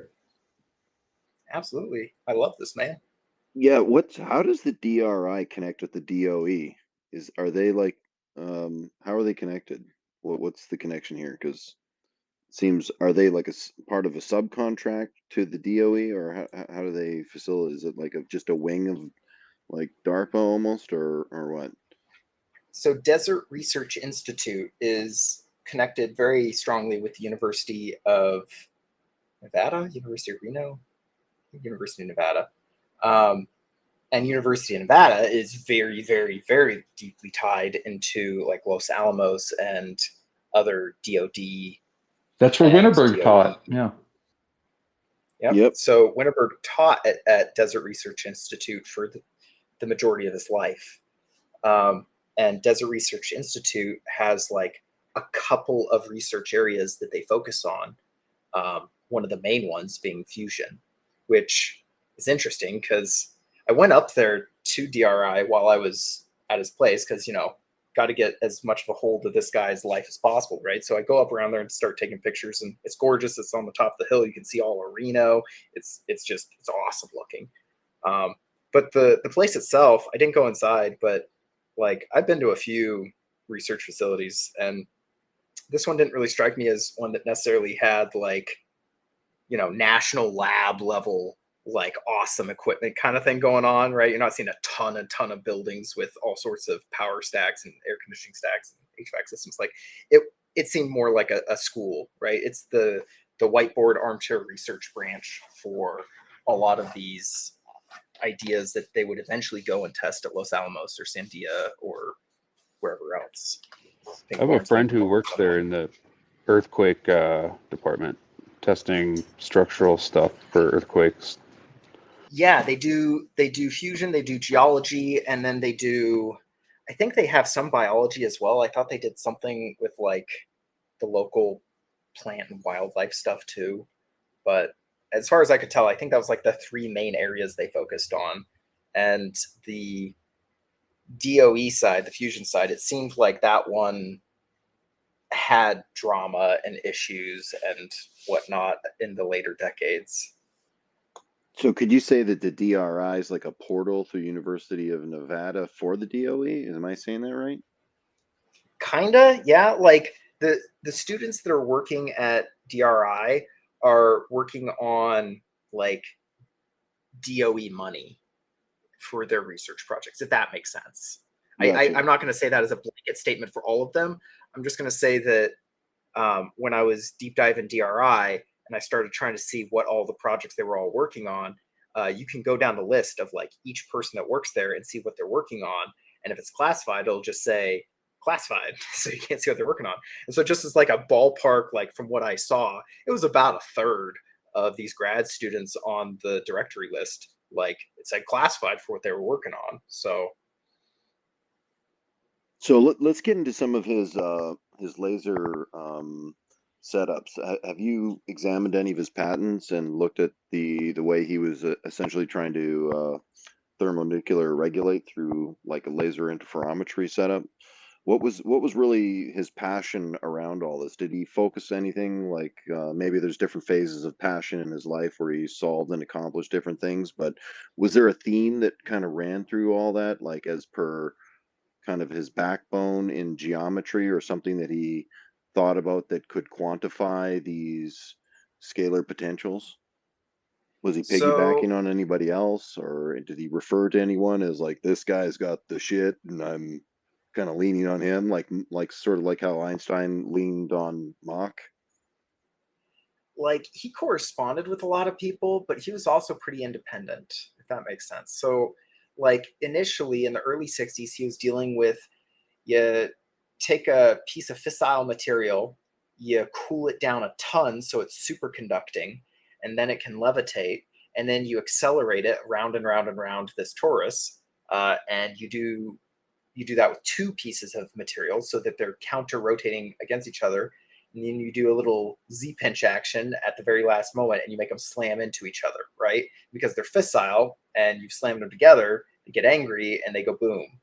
Well, that method could never quite get them over the hump needed to be able to actually make fusion happen like in any sustainable way, right? You might get like the most smallest fraction of a second of fusion, but you know, it just poof, fizzles out. So then they start coming up with these ideas for lasers, and he starts getting real interested. He's like, oh, we can shoot a ton of lasers at the exact same moment that these two things like collide with each other. So he publishes that paper, gets in trouble. And then you fast forward, and then he just gets better and better at being able to accelerate these things and create extremely strong magnetic fields, magnetic and electric fields. One just side nugget that I'm going to throw out there, bit of chum in the water. So apparently in 1976, there was, I think it was Sandia. Don't quote me on that. Pretty sure it was Sandia. They had a laser fusion ignition project called Project Aurora. That was in 1976. So when people talk about the flying triangle, which, as you can tell, I'm a little obsessed with, and they always talk about how it was Project Aurora that the money was being funneled from, and everybody says that was the SR-72 Project Aurora. It may not necessarily have been. There may have been some laser fusion Project Aurora angle as well. that predates it. Well, I wonder that's very interesting. In just a second, I'll invite you to go off on the triangles. But I wanted to say that I had watched one of the Winterberg videos, and he talks about being brought into a laser fusion process and detecting, and maybe this had, after he had theoretically come up with it, some people had worked on it and had come up with something, and then he came back in to consult. I don't know what the timeline was. But the way he talked in this presentation is that he immediately saw that the loss of light energy and the backflash destroys the apparatus and is not nearly confined enough. And so that's maybe a part of his journey towards a better electrostatic confinement devices, namely with plasmas, I would reckon. Was that from the early 70s, or do you have a general time when he? This was in an old video, and it was telling a story about things. So I'm piecing together what he's saying. He was telling a story about his early work in fusion, and he said that there was very often a case with these high-powered lasers that you would get certain kinds of interactions, but it became immediately obvious that there was like a backflash scattering that was harmful to the apparatus and was going to be like highly inefficient, even though better than what they had done. It just wasn't the end all be all, was the impression I got from the story. I'll send you a link in a moment to that presentation and the three other videos, or the three videos in total rather. Yeah, I would love that. The only video I ever found from him was the one that was on his computer of a lecture he'd given, and I uploaded that to my YouTube channel for people to watch. But and these videos came out 4 months ago, so what's going on there? That's what I was describing earlier. And he's giving the content of his talk is based on his DIRDs, and it predated the DIRDs. Who's he telling this to in this room, in this conversation, in this hour-long video? Well, real quick, I put in the nest for you guys. I'll just read one little section here. It says, using advanced diagnostic tools like laser-induced fluorescence and Langmuir probes, researchers were able to directly observe ion acoustic waves and measure their properties. These experiments revealed that under the conditions under which ion acoustic waves become unstable, triggering nonlinear effects that can lead to self-organization within the plasma.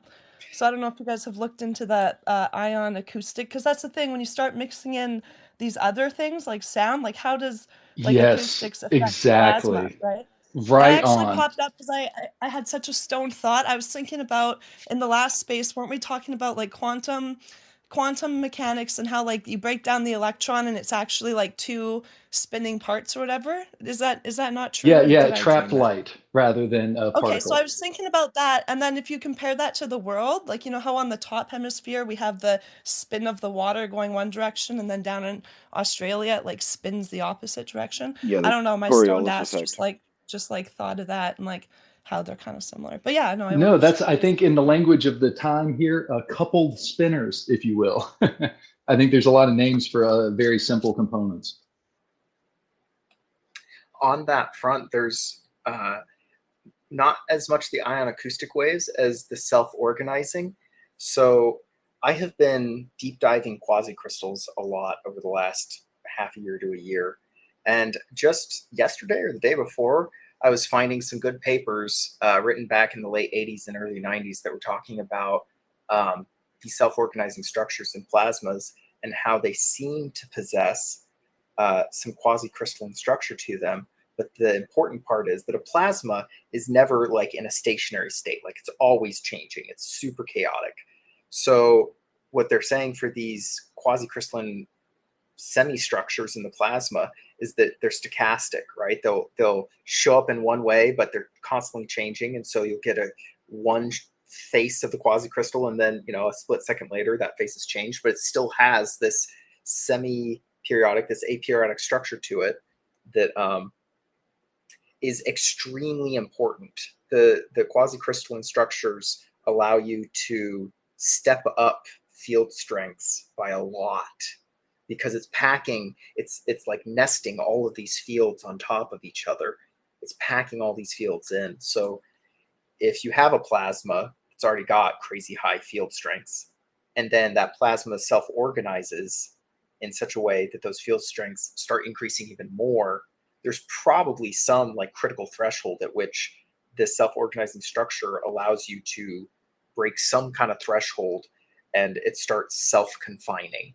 And that was one of Winterberg's biggest things, was he thought that there was ways that you can make fusion operate in a way that it starts being strong enough, it produces strong enough magnetic fields that you get self-confinement.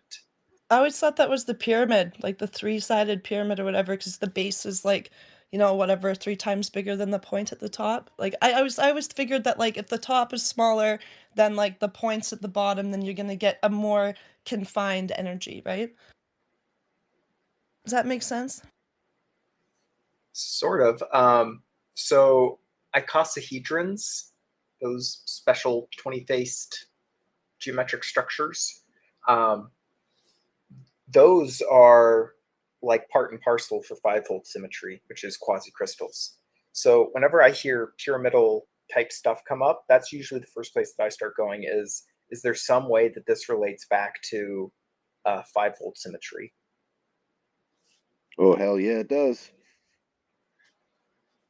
And speaking of which, I don't know if I can just parlay a little bit off, because I'm actually trying to get it going in this direction. But if we were talking to Winterberg and we had asked him, I'll just ask you to maybe speculate, because you seem to know his inner thoughts pretty well. But if we were to kind of corner and be like, what's with all this phonon and roton quantized scalar field business? What are you talking about here, Winterberg? What kind of evidence you got that it's quantized, and what do you think his best evidence would be to sort of defend that theory of his? Have you ever talked to Sarfati or heard other people talk to Sarfati? Yeah, I've talked to him twice. Yeah. Yeah, you know what talking to Sarfati's like, right? Yeah. You catch him on a good day, or you catch him on a bad day, or you say one stupid thing. You're a schmuck any which way. Yeah, then you start playing Sarfati bingo. So Winterberg, it sounded like, according to his daughter, it sounded like he was a little bit similar in the elitist kind of thing, where basically if you don't got the chops to understand his theory at the level of which, like, you know, he's asking these other people, like he's talking to Teller about his theory. You know, if some schmuck comes along who hasn't even gone to college, or maybe went to college for like mechanical engineering or, you know, communications, or like something that's not necessarily related to plasma fusion physics, right? He's not going to give the time of day. That said, Yeah, I think his son-in-law, who's like average Joe, regular guy, right? I think in the later years, once Winterberg started like really noticing that like I don't got a lot of time left, that's when he would like sit on the porch and like start chatting about stuff with the son-in-law. So as far as like what he would say though for the roton phonon stuff, like I wouldn't even begin to speculate, because I will not say that I understand his stuff well enough, his Planck ether stuff well enough to do it the justice that it deserves. Like, does he reference experiments in his papers to say like, oh, and pertaining to this, he could reference, I don't know, the Casimir effect, or, you know, Aronoff-Bohm effect, or did he, you know, veer over to Einstein-Cartan with torsion and try to adopt that, or, you know, so in the major references list, yeah, in the references list for his book, like any good crackpot, he references himself at least half a dozen times. Sounds like Sarfati already. but that said, okay, no, it was 5 times out of the 15, so a third. He also references Planck and Volovic and Unruh. Those are probably papers worth looking at, as the Unruh papers. Yeah, his reference list for spell that out, Unruh. What was it? UNRUH. So Unruh is a really important physicist. One of the important things is something called Unruh radiation, and this is the idea that, like, so you have the cosmic background, cosmic microwave background, right? That's like 2 Kelvin or something like that. Yep, super duper cold, right? But it's a little bit of energy that's throughout the whole universe. Well, if you start accelerating in one direction, you're going to be Lorentz contracting the space in front of you and Lorentz expanding the space behind you, right? So if you're Lorentz contracting that space in front of you, then that means that all of that radiation is now compressed in front of you. It gets blue shifted. The energy goes up. So the front of your craft is a little bit hotter than behind your craft. And this gets really, really interesting, because that means that if you have like a tokamak, a fusion device, and you're accelerating the wavefront of this plasma to like hyper relativistic speeds, 99.109% speed of light kind of thing, that means that wavefront, the temperature is going to change because it's accelerating so fast and so much. The Unruh radiation eventually is a non-negligible amount. As of right now, there ain't nothing that humans are going to do where they're going to accelerate fast enough to get Unruh radiation effects. But if you have a plasma wavefront that's accelerating super fast, and if the wavefront temperature changes by 1,000 degrees C, and that's enough to throw off your calculations, you need to know that, right? Yep. But if you had a UAP with a non-thermionic boundary, that could also not produce any shift at all, because I can't imagine you're interacting with photons at all within the boundary.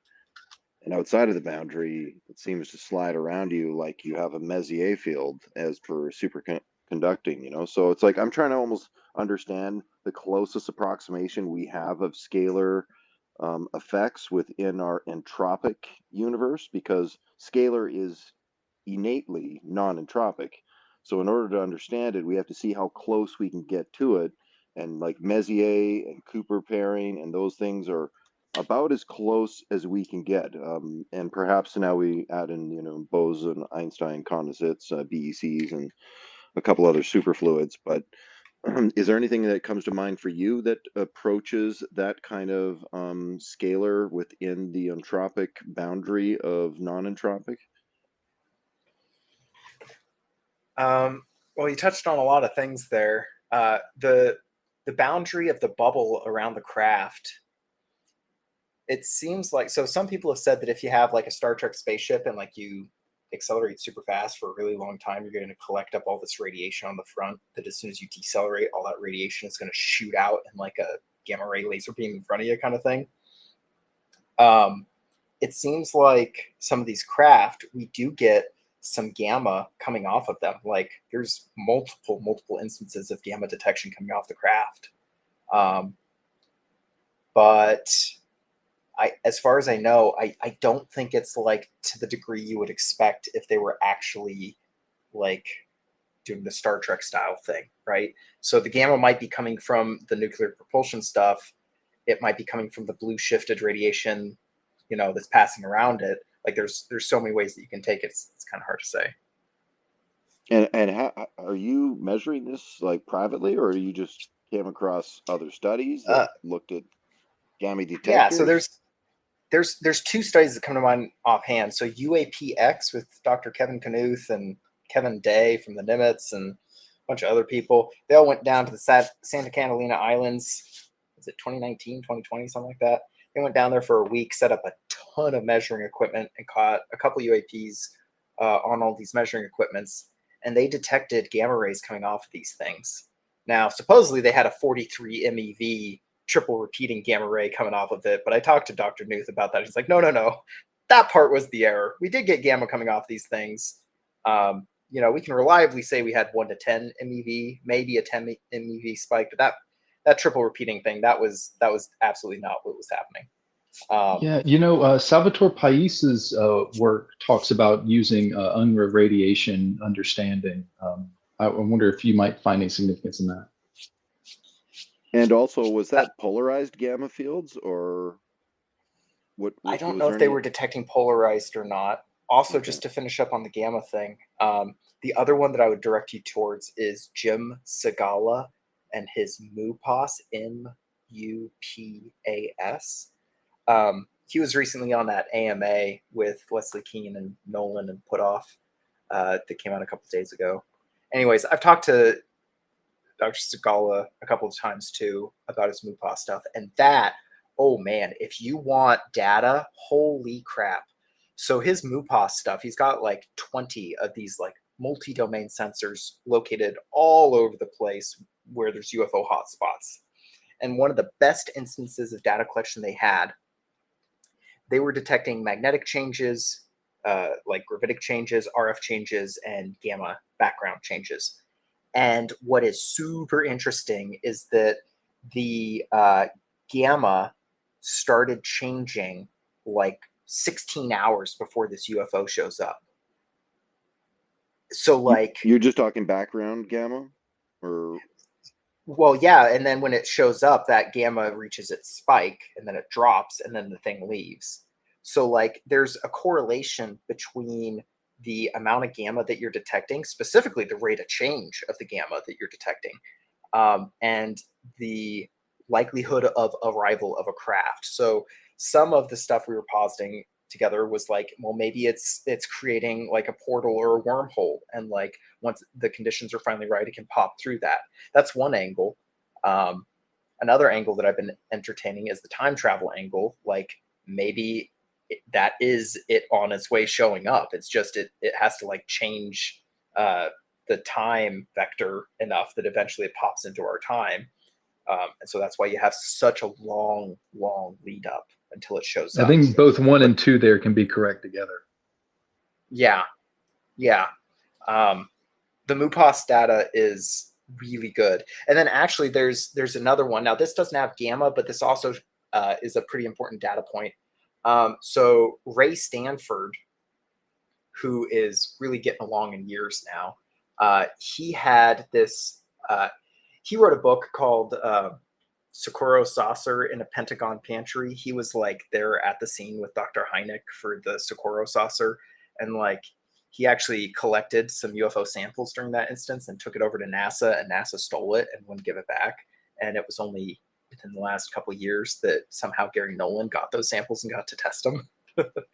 Anyways, yeah. So Ray Stanford has had 50 years in the UFO field of like doing good data collection, but some of his absolute best years were a couple of years in the 70s. Some dude had a big old ranch in Texas, and Ray was able to set up a UFO monitoring station in the middle of like this orchard. And it was, you know, like the paper with the moving pencil on the paper drum, right? Collecting data like that. Well, what they collected was, there was one instance where these two Tic Tacs came together and started tumbling around together.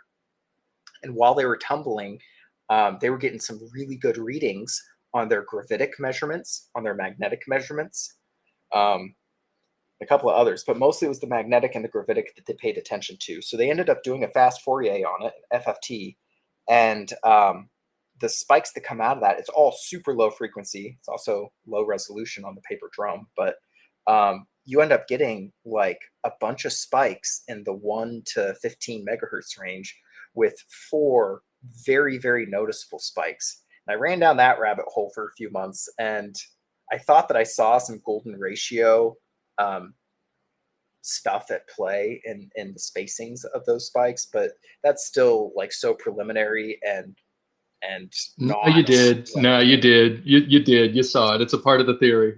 But you believe what you want. I'm just messing with you. But I think so. In order for it to work, you have to have fractional phi, and like you have to use like capital phi and lowercase phi, right? Like the 1.6 and the 0.618 or whatever, right? So like you have to use both of those, and you have to use fractions of those, and you can count that as the separation on the torus there as it moves out of the 0 point Fibonacci spiral coming around. You can map, like, I think it's something, if not charge density, but some kind of Russell Wallace plasmon unification model, some harmonic fractal relationship of composition, that everything has a space on the surface for. Potentially, but the problem is that you have 2 craft. which automatically is going to make the noise messy, right? It is what you're seeing. Oh wait, no, sorry. What you're seeing is obviously a combination of the two craft fields. I'm sorry. I was talking in general high language about the mechanisms of what's going on with whirlwinds. I got lost on the craft. I didn't mean to make a point about some kind of possible technology. Disregard. I just think that vortexes and spinning and toroidal and rotation and all that stuff is the key and the answer with which you can see everything much more clearly.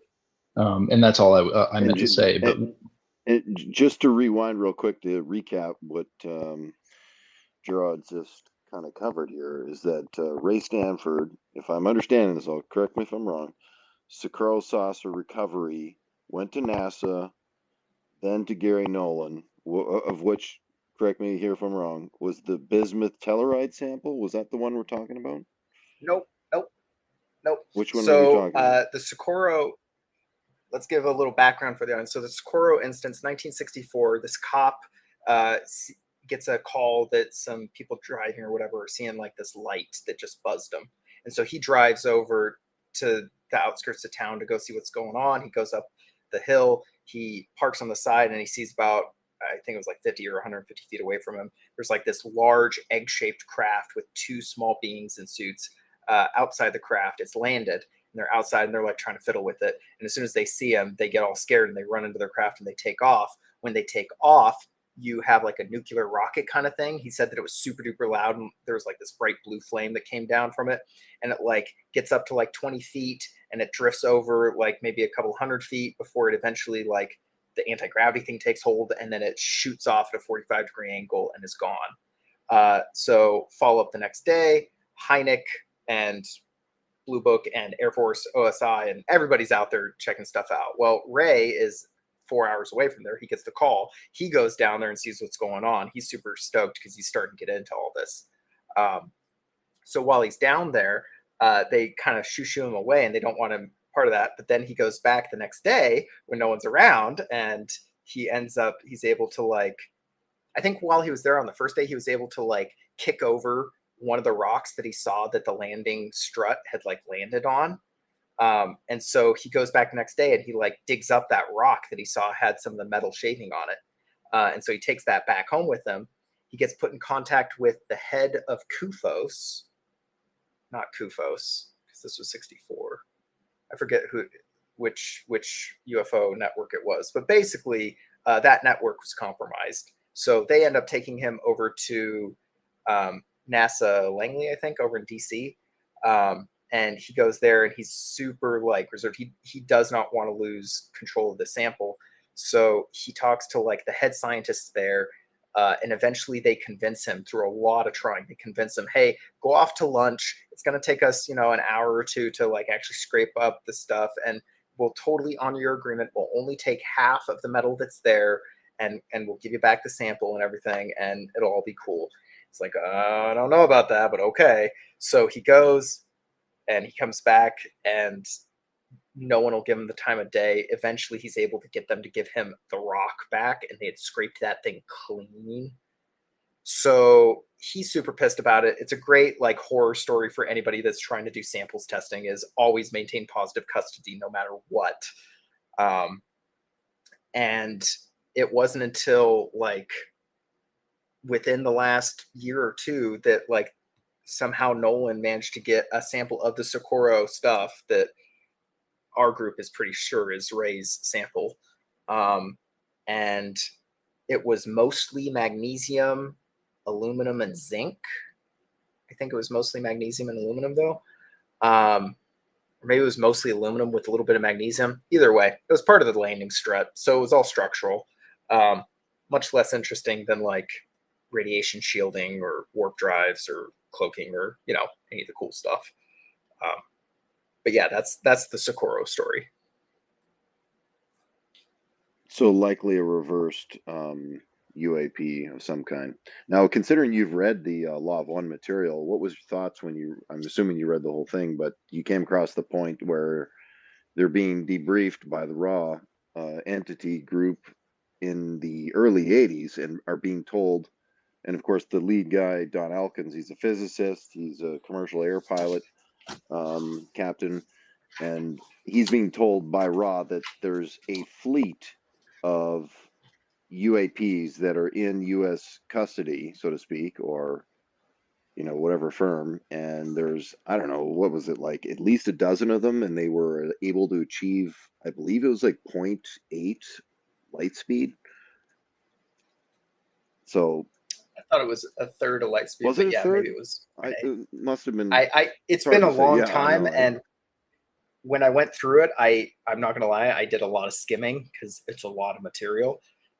And with all channeled material, I usually tend to take the 80-20 rule. I'll put 20% in the maybe bucket and 80% in the unlikely bucket, just because channeled material right off the bat, you're already like, you have, some reservations with that. But then on top of that, even if it's legit material that's being channeled, you don't know whether or not the being doing the channeling has perfectly altruistic intentions and is not deceiving. I love that. Thank you for saying that, Jared. It's so important whenever people are like, I'm channeling so-and-so. It's like, how do you know that motherfucker isn't lying to you, or you're talking to your own consciousness? Like, we're so, I think that's a Carl Jung quote that like, people are so disconnected from their own consciousness that when they meet themselves, they think they're talking to like a being or God or whatever. But yeah, thank you for saying that. That's all. That's really important. Yeah. I think for it's anyone that important tries to to get, you got to test everything, even whether it's channeling, whether it's Anthony Fauci telling you to trust the science. I think you should always be testing, 100%. No one gets a free pass. In the sort of a world of scientific vigor and rigor behind all this, we should always be able to reproduce any experiment we want and call a bluff if there's a potential bluff on the table. But I just thought it was interesting because it does parlay with, say, what we heard from Lazar, and I'd be curious if Winterberg ever had to. Did he ever come across Lazar's claims about what was happening in Area 51, or no idea? I'm trying to remember. I think there might have been a Lazar thing or two like in his stuff, but I wouldn't hang my hat on that. I don't think he would have thought much of Lazar. I can tell you from what I've looked into it. First off, for anyone that's ever had to go through getting the clearance process, there is no way in hell that guy would have passed the clearance process to get in, which means I suspect he actually went. I suspect he actually went there and stuff, but because there was no way that he could have passed that clearance, that means that what he saw there is suspect, right? If all it took was a gun on the seat of his car with all the doors open when he goes into the gym, that's all it takes for him to get like super scared and start singing like a bird before he starts, spouting off everything that they've shown him over those 8 visits. Like that's enough for me to start going like, okay, so this guy that declared bankruptcy a bunch of times, this guy who had a cheating wife on him at the time that he started going into there. First off, if you're like in any of these clearance stuff and you have a unfaithful spouse, like you're not, your clearance is revoked. Like it's not great.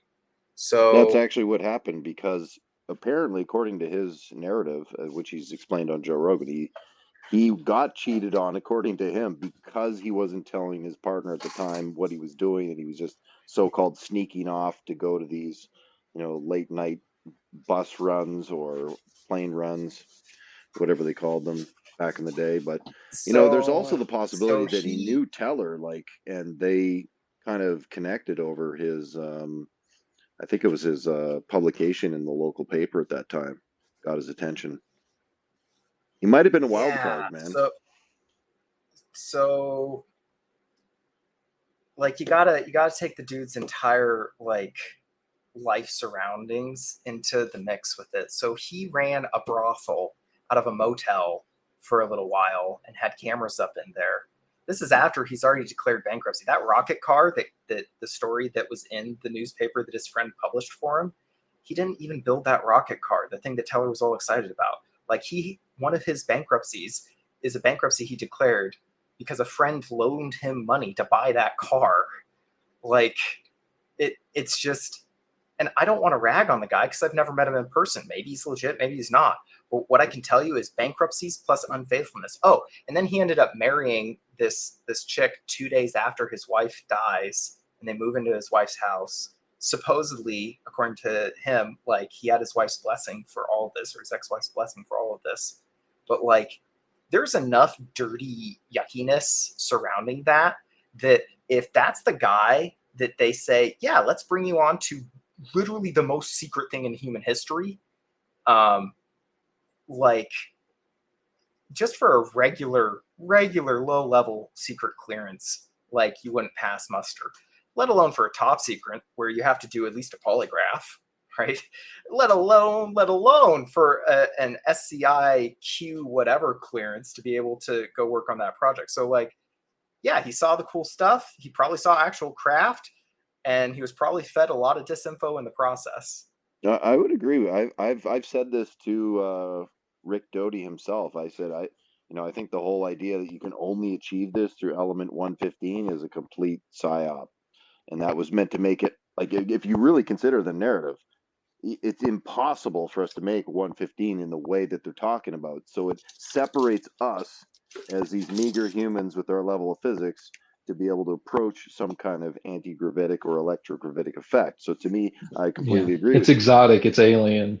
Yeah. And instead of saying, oh, well, maybe the Germans stumbled into this with counter-rotating Mercury, fields, and 115 maybe is just like what they could do on their planet. But it's, to me, the whole narrative took the conversation out of being doable to, like, this is not doable and this is a finite resource. And then kind of like this little show that they did with Bob Lazar, where they pretended to talk about 115 and then, oh, let's put our phones away, and then all of a sudden Lazar's being bum rushed by every agency, and I'm like, you guys weren't exactly stealth to be talking about this. It's just so much cess kind of scenario. So I feel you there, Jarod.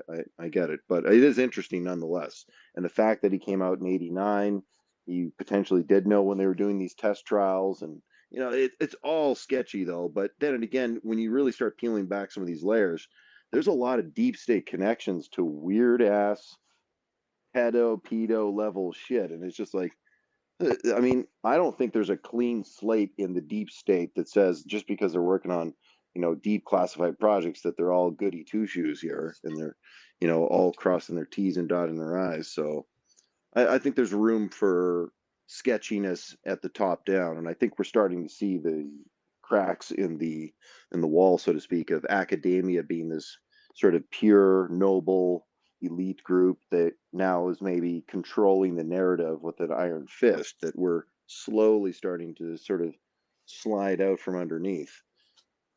So I think it's interesting, everything going on here. I would refrain from blanket statements though, right? Just kind of like how a lot of cops get a bad rap, even though it's only like single-digit % that tend to be the actual bad ones. Or, in academia, like, it gets a bad rap, even though it's a few administrators that are controlling all the funding and controlling all of the, papers that are being published and the research that's being funded. Like, it is not the majority that is responsible in any of these organizations for the bad stuff. It is the minority. It's just that minority is the sociopaths that have managed to rise to the top. Well said. Yeah, I would agree with that. I would agree with that for sure. Sometimes you can have a silent majority that are pretty powerful. For sure. I just want to say, you mentioned Doty a moment ago there. I'm pretty sure Logan's having Doty on, I think on Friday. So it might be good to ask him any questions you might have. I spoke to Doty recently about the arts part stuff that we've been testing. He had some information on it, and I've tried to like vet that information that he gave me, and it hasn't really panned out. So I would just like put that out there, that whatever answers you get, like, lots of verify, not a little bit of verify, lots of verify whatever info you get. Oh, 100%. Yeah, I definitely am always open to just hearing new ideas and receiving new information, and also, filtering out what's the non-truths too. But yeah, I'm definitely open to hearing about it. I'm learning a lot tonight from you guys, so it's been a good space. Yeah, you might find this question interesting. Let me ask preliminary.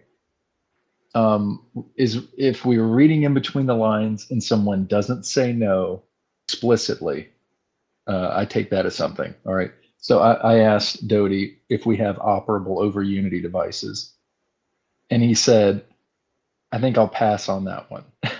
So take that for what it's worth. Yeah, I heard that. That was good. You were on fire that night. You got some good ones off. And I'd asked him point blank on what level of the anti-gravitics the Germans had fleshed out before the end of World War II, and he was awfully quiet on that. He was like a big hesitation even to say anything. He's just like, because I know the guy's bilingual German, and I know he's got a good handle on this. And his whole show on Gaia for the last like 5-6 seasons has been with this, supposed covert German guy. So I mean, if anyone would know, it would be him. And his pause on that just was enough. It was golden ticket. Like, you definitely know. I think if we were to even talk to Winterberg and say, hey, have you heard those rumors about those Foo Fighters? What do you think about that?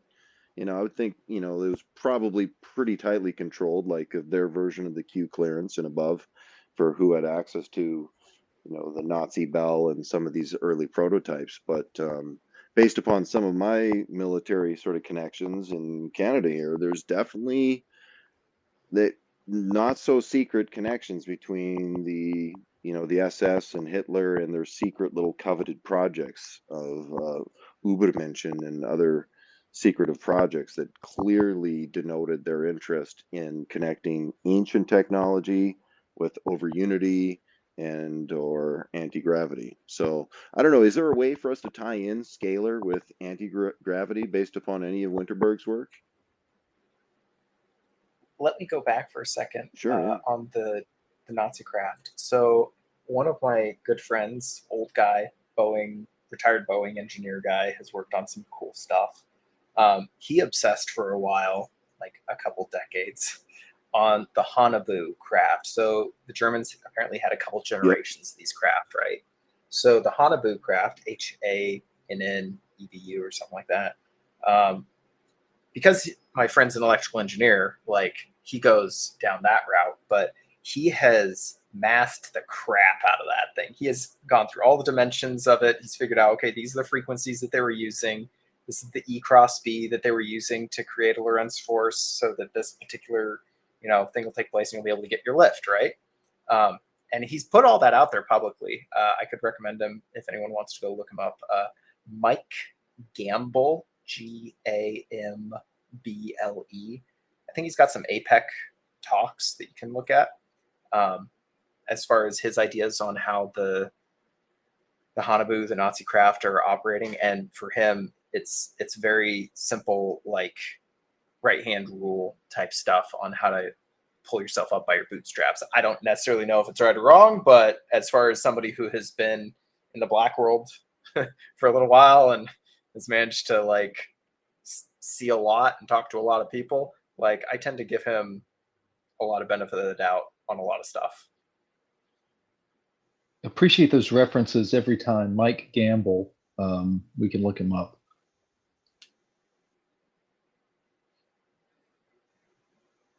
Yeah, there's quite a lot at the table here. But we've been going for a little bit of time. This isn't to close it down, but just to recognize. Is there something that we've left on the table you want to go into a little bit more, Jarod, or do you have something you want to follow up, Hollow, as well? Some aspect of this here? Just to tie closer together the scalar idea, of course, to denote the fact that scalar is a non-entropic, longitudinal, quantized, whether it be a quantized charge or a quantized spin. Can we hone this down closer to interacting with or engineering the lattice of the ZPE, or creating, in the case of Podkletnov and Modenese, the gravity impulse type of being? I think that, sorry, go ahead. Yeah, Jarod, I have a question for you as well. For the scalar wave stuff, like, it's hard for me, right? I'm trained as an electrical engineer, and so when I go down the scalar wave stuff, like I have to bend my brain backwards and be like, okay, so what you know is wrong. Here's what the right stuff is. This is the ether. The ether's real. Okay, there's an actual medium, and then you can do stuff to that medium, like these longitudinal waves, if you do everything just right. But then I ask, okay, what's the lowest hanging fruit where I can actually make something that will do something along these lines that can prove this, you know, to myself.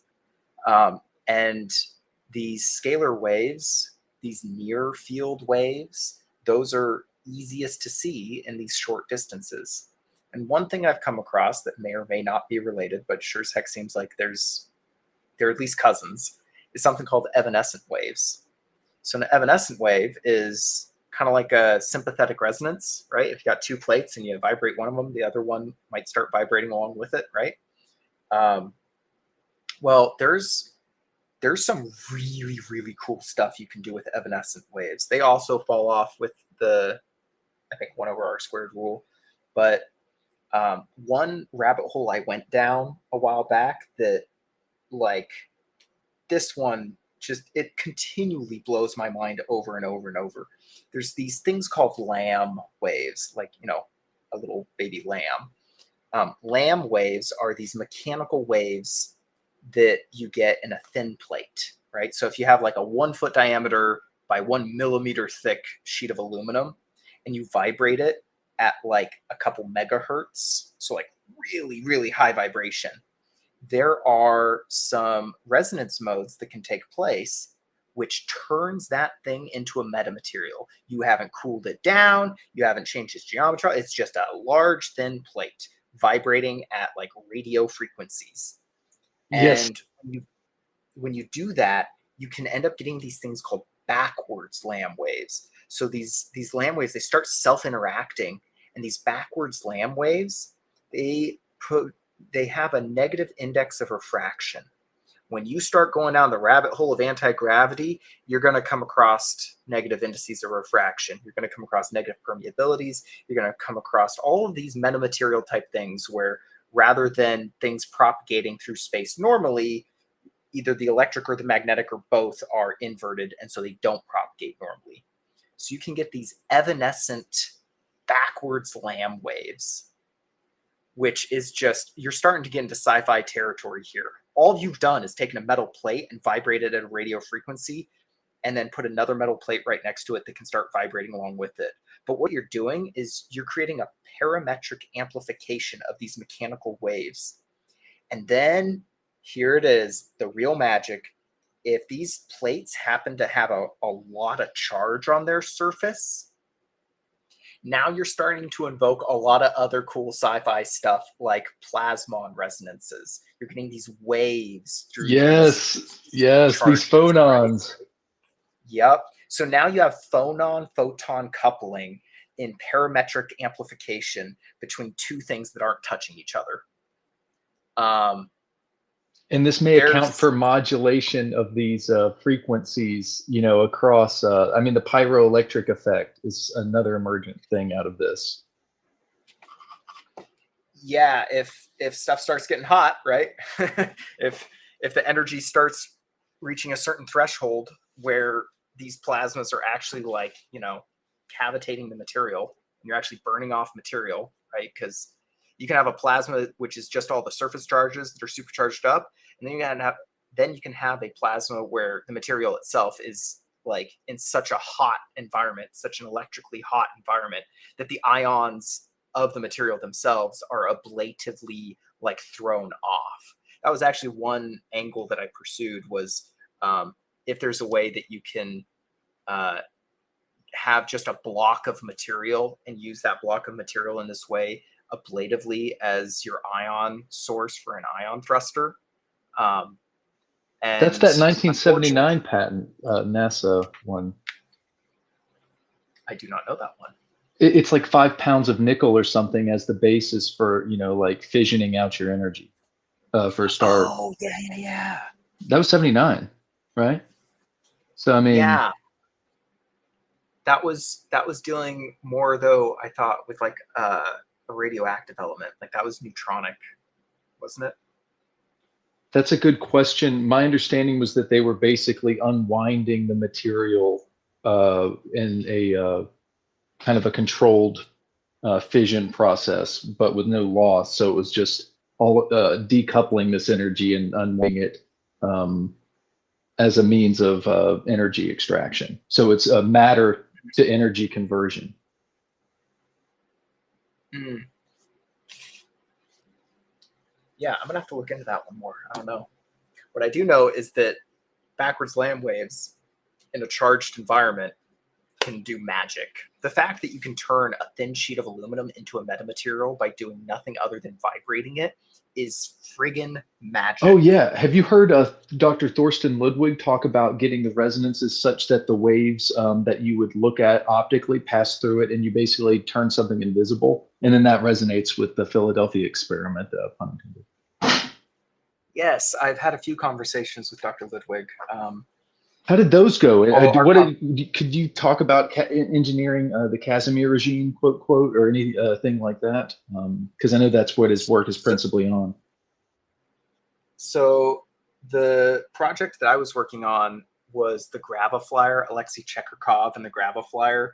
Got two spinning, highly charged discs. One of them has magnets. You throw in some RF on a disc that separates the two, and then you throw in some ultrasound modulation on top of all of that. And the idea is that you can get all of these things lined up in such a way that somehow you have like a negative pointing vector and the thing can lift. That was the claim. After years and years of testing it, I have identified that it does a lot of anomalous things, but lift is not one of them. Yeah. Are any of those using plasma structures, like creating a plasma sheath around something? Like we thought about that for a while. That was one angle. The high voltage leads to the spinning discs when you activate the RF on the center plate. So the spinning discs are charged to plus minus 10 kV. And then the center plate is being charged at high voltage RF from a Tesla coil at like about a megahertz and about 2000 volts AC. And that AC voltage, when those DC charged discs are in the presence of that AC voltage, all of a sudden now you have an even greater difference of potential. And so these high voltage leads to these spinning discs start arcing a lot more, and you start throwing off a lot of ions. But yeah, the thing definitely is not operating as an ion thruster, because if it was, it'd be like 1,000 times more efficient than $100 million ion thruster. And I'm pretty sure that's not the case. Yeah, I don't think any of this. I think that the best thing that's already doing this is the natural plasma structure itself. Like, I think that is kind of, I mean, the changing materials, like getting some kind of Hutchison effect, or plasmonic, phononic interaction that, can change the lattice. And then whenever we talk about lattice, don't we want to talk about time crystals? Like, where does the fifth phase of matter fit into all this is an open question, but I'd put it on the table. It seems like these vortices and lattices are the principal whatever. And I think, again, you can look at it in a fractal toroidal geometry and you get close to it. But it seems like this resonance and frequency and all that is too. And when you have a plasmoid, it seems like the way to communicate across that boundary where you wouldn't with normal electromagnetic pulses is starting with the ELF, or a low band frequency in the infrared that can kind of be like accounted for and up modulated in a nonlinear system, in a kind of a gradual way. It's like kind of like folding it in and then upping the amplification once you're inside. And that's a trivially easy thing to do and understand. But what you're reading is the modulation differentials, right? And all of that's going to have a harmonic component. In fact, that's the way to understand these plasma structures, is harmony, turns out. Yeah, I don't got much more to add to that, but yeah, you're spot on, man. It's well, if I had my clips, I'd play Sandeo talking about it. Like, this isn't my idea, to be clear. Like, I'm picking this up as like, it seems to be the key thing, that you're modulating oscillations, which is waves, which is frequencies, which is, Yeah, if you can modulate a plasma in the right way, you can make magic happen. Well said. So much simpler. Yes, Hollow. I just wanted to revisit the backward Lamb waves and the evanescence. It's you were. I'd love to get a reference on that just to make sure I got to sort of consolidate my notes here. But it almost sounds like you're inducing like an RF induced phononic response that creates a topological, at least a temporary topological insulator within the material. But I'd love to get a little more references on who's doing that research. Yeah, actually, let me make a note to myself. Later tonight, I will post a link to the Google Doc I have. I've got like a 20 or 30 page working research document that is basically how I collect research papers. I'll like read a research paper. If it seems like it's worth keeping, I'll like copy a couple of lines out of it and like the link and like put it in a Google Doc. And then I just do that over and over and over. And I eventually feed that Google Doc into like GPT or something and like summarize and categorize all of these things together to kind of like cohere them better together and to find more papers. So yeah, I will make a note to myself. If you check my Twitter here, I'll do it in like a few minutes. Hey, and Jared, if you'll show me yours, I'd be happy to show you. I'll show you mine anyway. But I have about 80 papers and growing that I've just passingly culled, including like the DIRDs and stuff. I would love to get more because I'm trying to compile this information into something that's discernible, with all this data, like get an index going, like a library of it, and get it all in one place. Yeah. Let me see if you have like a link tree, if you have some kind of means, I'll look for that too. If you have like a reservoir where you're putting, some of the things that you're interested in, like a playlist, I'd be happy to know about that. All right, I've just posted the Lamb Waves research on my Twitter thing if anyone wants to go download that. Most of it I was specifically collecting for the Graviflyer, so it was specifically focusing on the dimensions and the frequencies that we were using. But there's a lot of good papers in there that kind of get you started with it. Also, if you get really into it, there's free software out there where you can like simulate these things yourselves. Like you can figure out what dimensions and what size and what type of material you're using. And then you can use this software to be able to tell you, okay, this is the frequency range that you're going to have this mode or that mode happening at. Very cool. I realize that we've taken a lot of your time. I have one more pressing question, though, if you don't mind. Go for it. Okay, so you're familiar with Larry Reed, right? And I've just begun getting into him. And what I've discovered is that this, are you familiar with the Fresnel zone? Fresnel. If you see two harmonic in-phase oscillators in a medium that are in phase, there's a distance in between them that's like a football laying down like it fell down, just on its belly. Or an eye or an almond, pick your metaphor. But that zone is called a Fresnel zone, where there is, even though it's an in phase with a constructive interference pattern, this zone is destructive. And given that, there is a certain kind of differential and gradient. And I have good reason to believe that engineering that differential there between the spaces between harmonic oscillators and what they produce is the nut of one kind of, if not the kind of propulsion mechanism. And I wonder if that made any kind of a sense to you. It seemed when we're talking about these playing with the polarizability, I think that's what we're tapping in here too, because whenever you change those differentials, you're going to change your hydrodynamic flow in the neutrino field, so-called plasma, Planck, dipole, vacuum. Is this tracking? Am I making sense? I think I'm trying to represent an argument, but this is certainly an argument about. Yeah, you're making sense. I'm not familiar enough with Larry Reed's stuff to speak on it cogently at this time. I'm looking at it right now, though, so I'm able to follow along with what it is you're describing. Yes, But yeah, I'll try and post something. Actually, someone down there knows. If you can post that link, someone did a visualization of two in-phase harmonic oscillators, and it perfectly illustrates the Fresnel zone. And it talks about it explicitly, and it follows that this is what you would engineer to play with your relationship to mass.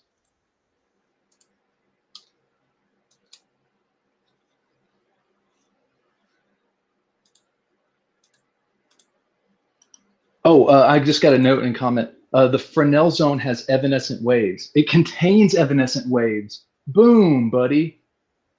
Oh, wow. Wow. It has evanescent. It does. Okay, I'm just catching up on these notes. It has evanescent waves. Yes, yes, yes. It's mixed heterodyning. Fresnel has evanescent waves. It contains evanescent waves. Wow. Spell that out for me, Nathaniel. FRESENEL or SNEL. So, but it's pronounced Fresnel, no S sound, but it has an S in it. Hold on, I'm going to put something up in the. I'm going to put something up in the nest. Okay, and it'll be obvious the significance of this, I do think, whenever you can see it. This is a very good image. Please stand by. I'm going to put it in the pill and then I'll put it in the nest. I also put two of the talks by Friedwart Winterberg in there, if anybody would like to see them, but they're for you, Jarod, to take a look at. And posting now, send now. This seems to be a good confirmation of something, and this is kind of why we do these things, is to learn openly. So anyhow, that's of personal significance to me, but maybe it'll be significant to you. But there's an image up there at the top, and you'll see what I'm talking about. And it's ironic of what it resembles as well. So just to recover something you mentioned, Jarod, briefly a moment ago about arts parts, was that vis-a-vis Linda Moulton Howe, and whatever came about with those materials? Did you find anything, or was that's not what we already talked about with the Socorro, was it? Or was it? Are we talking about different materials now? No. Socorro is its own thing. Socorro is 1964. Arts Parts is supposedly 1947. Supposedly there was a couple of crashes in the Roswell incident, right? It wasn't a single crash. It was a couple different crashes over the course of a couple of days. You had the San Augustine crash, July 2nd. You had the White Sands crash, like July 3rd or something. And then you had the Roswell crash, like July 4th or 5th or something like that, right?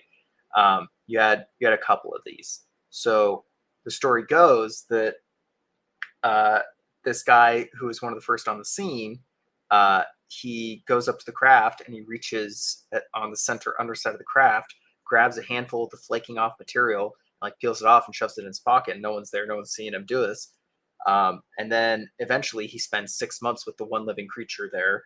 A lot of good info about it, that front. The year 2025 shows up in those notes, interestingly enough.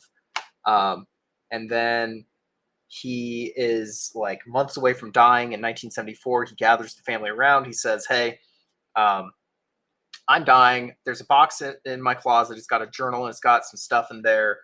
This is the story on how I got it, and I've sat with this my whole life. And grandson, I want you to have this. So grandson gets it. He ends up not telling anybody about it, and then he confides in one of his military buddies 2 years later, gives the military buddy a piece of arts parts. The military buddy dies in a suspicious C-130 plane crash the following day while in possession of that part. Fast forward into the 80s, according to Doty, in the 80s, this guy went around to a couple different national labs like Texas Instruments and maybe Los Alamos and a couple different national labs. And he was trying to get tested, and no one would give him the time of day, even though he was military. No one would give him the time of day. So finally, after holding on to this stuff for all this time, he reaches out to Art Bell in 1996 and says, hey, I got some stuff for you. I'm going to be mailing it to you. And over the course of 6 letters and like 3 packages, 5 letters and 3 packages, he sends over these parts, which are the layered materials, as well as some aluminum punch outs, as well as what looks like to be a 1925 radiator fins that may have also been photodiodes. We don't know what those were, but the important stuff is the layered material. So Art calls on Linda. Art gives Linda 2 of the pieces, says, you know people, you go test this stuff. Linda calls up Hal Puthoff and Travis Taylor. Travis Taylor ends up putting the sample on top of a Van de Graaff generator and sorches the shit out of it with 1,000,000 volts to see if it does something, which is stupid. And then Puthoff ends up becoming obsessed with this thing. He thinks the bismuth is got all the hallmarks of being a certain kind of waveguide. And from 1996 until she sells it to TTSA in 2019, she incurs about $30,000 worth of debt doing tests on this, has over 100 different professionals throw their name in the hat and take a look at it and do that. And all along the way, she's got of her 2 samples. One of them she keeps as like a virgin untouched sample, and the other sample is the one that she keeps sending around to everybody. And everybody, just like rats, just keeps nibbling off the edges of this thing and keeping parts for themselves, even though I've seen the agreements like they weren't supposed to nibble at the edges, but they did anyways. So we ended up getting one of those nibbled corners and have been doing tests on it for a while now. Scanning electron microscopy, EDS. Because of all of this, I've managed to get in contact with somebody else who had 3 more pieces of that Linda piece that came from different people, but have now ended up in the possession of a single person. And so I got to do some ridiculously cool testing at a very, very prominent place with very good equipment. And that data is still coming in. That's like the latest late breaking news that we haven't really talked about yet, is that we've started doing like some seriously next level tests on these things to identify any cool stuff about them. And then I have some isotopic analysis that we've been doing where you set the thing on something super radioactive, you nuke it for a while, and once it's activated, once it's radioactive, then you immediately take it off that radioactive source. You set it on a little scintillator that detects all of these half-lives of the spin downs of these isotopes. And you can identify every single, not just element, but every single isotope of every element that is present in that thing.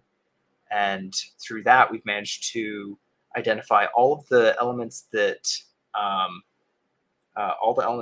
Arrow reports, as well as at least one that Arrow and no prior tests have ever reported, and that was the beryllium that I was talking about yesterday.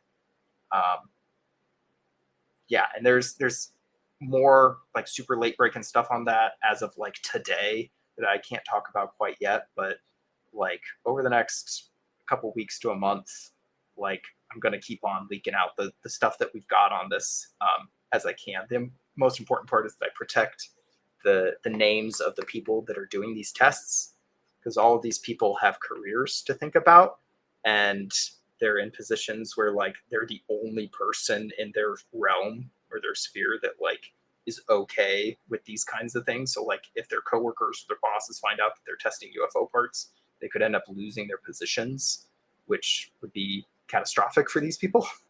So that's what's currently going on with the arts parts thing. Can you say anything about the lattice structure or the layering of the composite? Yeah, so one of those 3 samples that we just tested, we took some measurements for the thicknesses of all of those, because the only measurements that we really have for the thickness of the layers comes from like Linda's book, Glimpses of Other Realities from 1996. And she says it's like 1 to 5 micron thick bismuth and 100 to 200 micron thick magnesium zinc. And like that leaves a lot to be desired. So we just took some measurements on one of those samples, and it was like 120 to 160 thereabouts for the magnesium thicknesses. And I'm hoping that we're going to be able to like tighten that up even more, and maybe even see if there's some rhyme or reason to why some of those layers are thicker or thinner than others. We performed some atomic level tests where you could see the actual lattice structure of the thing and look for special symmetries there. It looks very polycrystalline. This was just from like the center of a magnesium layer. It looks very polycrystalline, which is textbook and not interesting, sadly.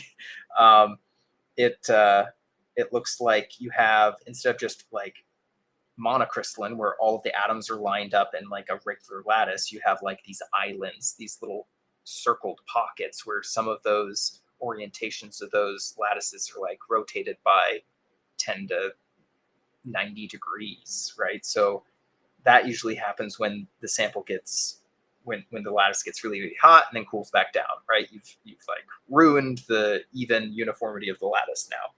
So the scientist that I was working with was saying that it looks like it got really hot and cooled down.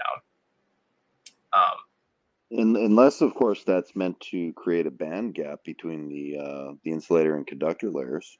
That's possible. Another angle that's possible is, and I gotta be careful what I say here. Another angle that's possible is that this stuff is, because it's in the skin of the craft, it is used for radioactive shielding, and that the specific composition of elements and isotopes that are present and the orientations of these things all lead towards something that is extremely special in the way that it is able to block out certain kinds of radiation and or convert that radiation into usable energy. So if you're flying through space and you got all this cosmic radiation hitting you, you don't want to get, nuked. So you have shielding on the whole of your craft. And because all of these craft seem to be like the most efficient thing imaginable, like efficiency on top of efficiency, like they obsess about efficient use of energy, then for them to not just waste all that incident radiation, but instead convert it into something usable would track with what we know about them and with what it may or may not look like the samples are doing. I gotta say, whatever it would be, it must be interacting with plasma, it seems. Maybe being a fortification shell for, a greater boundary. But I mean, a charge and blocking electromagnetic, radiation and being able to modulate that in an effective way. There seems to me that there must be a connection there with what's the phononic resonance acoustic vortex architecture of this material, right? So another angle would be over at Falcon Space. They've been testing the invisible wall experiment. Story goes that at a 3M plant, it had like this polyvinyl like plastic on like 20-foot wide rolls, and these things are spinning at like 750 feet per minute, I think, or something like that. And it's splitting like a layer of these things apart from each other. So you're getting a ton of electrostatic buildup all over the place. And the story goes is that it was like super duper humid. Whenever it got super duper humid and you walked underneath this plastic that is super electrostatically charged, it felt like you were walking through mud. And like insects would get stuck just in the field, not on the plasma. I think they would just get stuck in the air. Whoa. Like, yeah, it's super cool. So if there is some kind of there to a special environment that allows for, like, if you had some contained gas of some kind that was super duper electrostatically charged, that could be like a shield, right? That's one, like, shields up, right? That's one thing. But then on top of that, past the shields, you have hardened, radiation hardened hull that is able to block any radiation that's coming its way from traveling around the stars. Yes, I see that. Yeah. I guess I still am making what maybe I think there's a disagreement where I think that could be involved, but ultimately that would also have a plasma, mechanic on top of it, as the reason why these materials, et cetera. It seems to me that would be like you could do a fairly simple structure as long as it had this, cavity around it and it was non-radiating. And as long as you can control that cavitation, then, you don't need something perhaps as like wild, I got a question. So I've been wondering about this for a while, but it seems like most of the observed like I don't know, successful, balls of plasma that seem to be out there. Like they all seem to be controlled by the inside, but like, you look at like fusion reactions that they're trying to manipulate them all from the outside. So like, is that a thing? Does it have to be controlled from the inside? Well, real quick, I'll chime in. Up here in Canada, we have the Beyond Visual Line of Sight radar. And so for pilots, on their radar screens, they actually see like an anomaly, right? But they can't visually see it because it's not in the visual light spectrum. So like, I'm not sure how hard it would be to phase into that light spectrum to be able to see it. Or I guess if it's plasma, it'd be bright. You wouldn't want to look at it, I guess. But yeah, I don't know. I'm just saying. And they operate those from like a vehicle down on the ground. So they don't even have to be up in the air to be doing it. It's totally remote. Yeah. So 2 things there. The over the horizon radar, as I understand it, you have to bounce off the ionosphere and then look for the reflection. And the ionosphere is really, really cool. Like smart people keep on studying that stuff, even though they've been studying it for 100 years. It keeps revealing secrets. Well, one of those things is that you have areas in the ionosphere that are more charged than other areas. So you have these little pockets of plasma that are super highly resonant, right? So this was actually an idea I was toying around with a year and a half ago, was it might be possible that you can utilize these highly resonant pockets inside the ionosphere as a way of amplifying your energy. You can like steal energy from the ionosphere, which is yes, like I think so. Stuff, right? I think this is right. I think this is correct. Yeah. So if there's, well, that's what Wardenclyffe Tower was all about. Yeah, he did a lot of experiments with Wardenclyffe. It's amazing how many different experiments he could run with a single tool like that. But he tested a lot of stuff with that. But going back to the ionosphere, so if there's these pockets of like really reflective pockets of plasma, right? Then that means that when you do this over the horizon stuff, and I'm talking out the side of my mouth, like I haven't done over the horizon radar before. I'm just saying what I know about the ionosphere. When you do that, you probably are going to get some reflections that show up a little weird. And if aircraft radar is something I know a lot about, if those things aren't tuned properly, or something on them isn't working right, which is like 70% of the time, then it's going to come back and it's going to look like you got these bright spots on your radar screen, and it looks like there's a target there, but really that target is just something that's super duper reflective. And that super duper reflective thing, if you're doing over the horizon stuff, could be the ionosphere itself, a little hot spot in the ionosphere. Kind of like the area just over the South Atlantic anomaly, where they have incidentally found some fairly interesting antimatter pockets just hanging out in between 2 sandwich layers of the Van Allen belt. How did that get there? Yeah, so antimatter is produced all over the world every day by PET scans, right? Positron emission tomography. Antimatter happens all the time everywhere. Well, it happens out in space too. So like there's already positrons flying around space, and then they get captured in these magnetic confinement zones of the Van Allen belts. And then on top of that, we radiated the shit out of those back in Project Fishbowl. And so those are still super radioactive with all the antimatter stuff in those explosions. So yeah, I don't know much what to say about that. Well, could I just? Well, and then there's solar wind interactions with the magnetosphere. No, I think that's right on. That's a language. I might have other language, but I think I would agree with what you just said. I wanted to talk specifically about.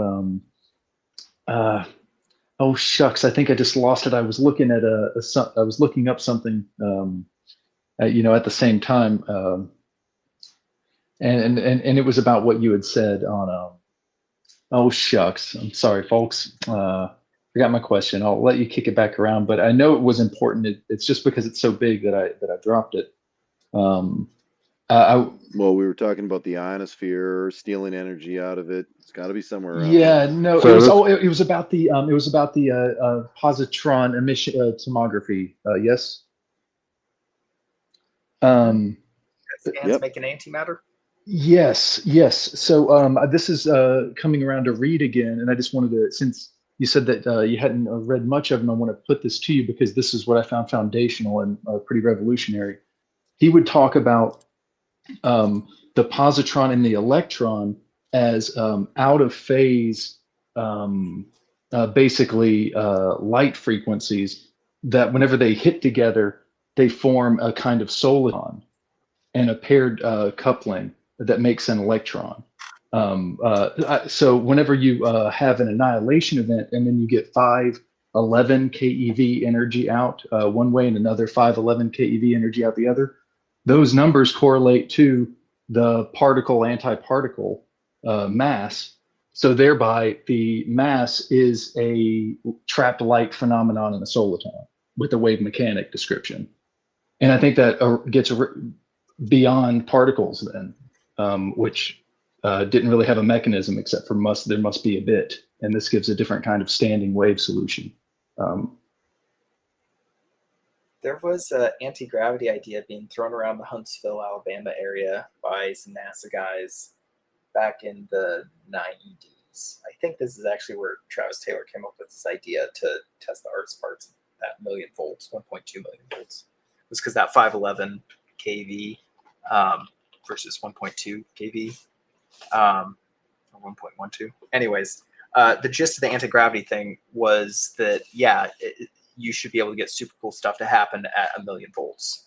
That you should be able to like split these electrons into their constituent photons, and then be able to harness that in some meaningful way to do work.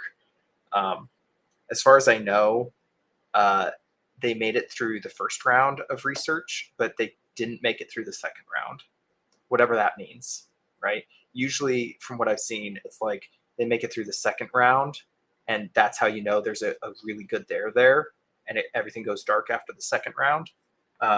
So if it all kind of fizzled out after the first round, it makes me go, well, maybe there wasn't necessarily as much of a there as they thought. Yeah, and we can be reasonable. But Hal Putoff gave us a good one. They either stopped because there wasn't anything there, or they stopped because there was something there and then it went black. Yep. But yes, well, luckily Putoff didn't go black. Left us a little cookie. No, well, hardly. What a gray entity himself, pun intended. No, he's going to go. Apparently, he's going to go to the grave and not release it. I really hope he's got like a dead man's trigger out there somewhere that'll pop up one day and just like spill the beans, because he's not, he's pushing a boundary change, but not a breakthrough like with this extended electrodynamic stuff, and it's not quite the furthest that we still have. It's a direct disclosure of scientific breakthrough, in my opinion. Well, in terms of theory, maybe he's not able to do that, right? But he is indicating in that last podcast, at least, I don't know, sure it was him or Dr. Segala, but they were talking about the Modernais-Podkletnov impulse gravity generator as being the experiment to recreate to essentially get us on track with this alternative sort of branch in physics. So I think that's an important statement there, that they're basically consolidating like where the public was left at the altar, so to speak, and where we need to push to get things down the field a little bit further. Yeah, I hear that. That makes sense.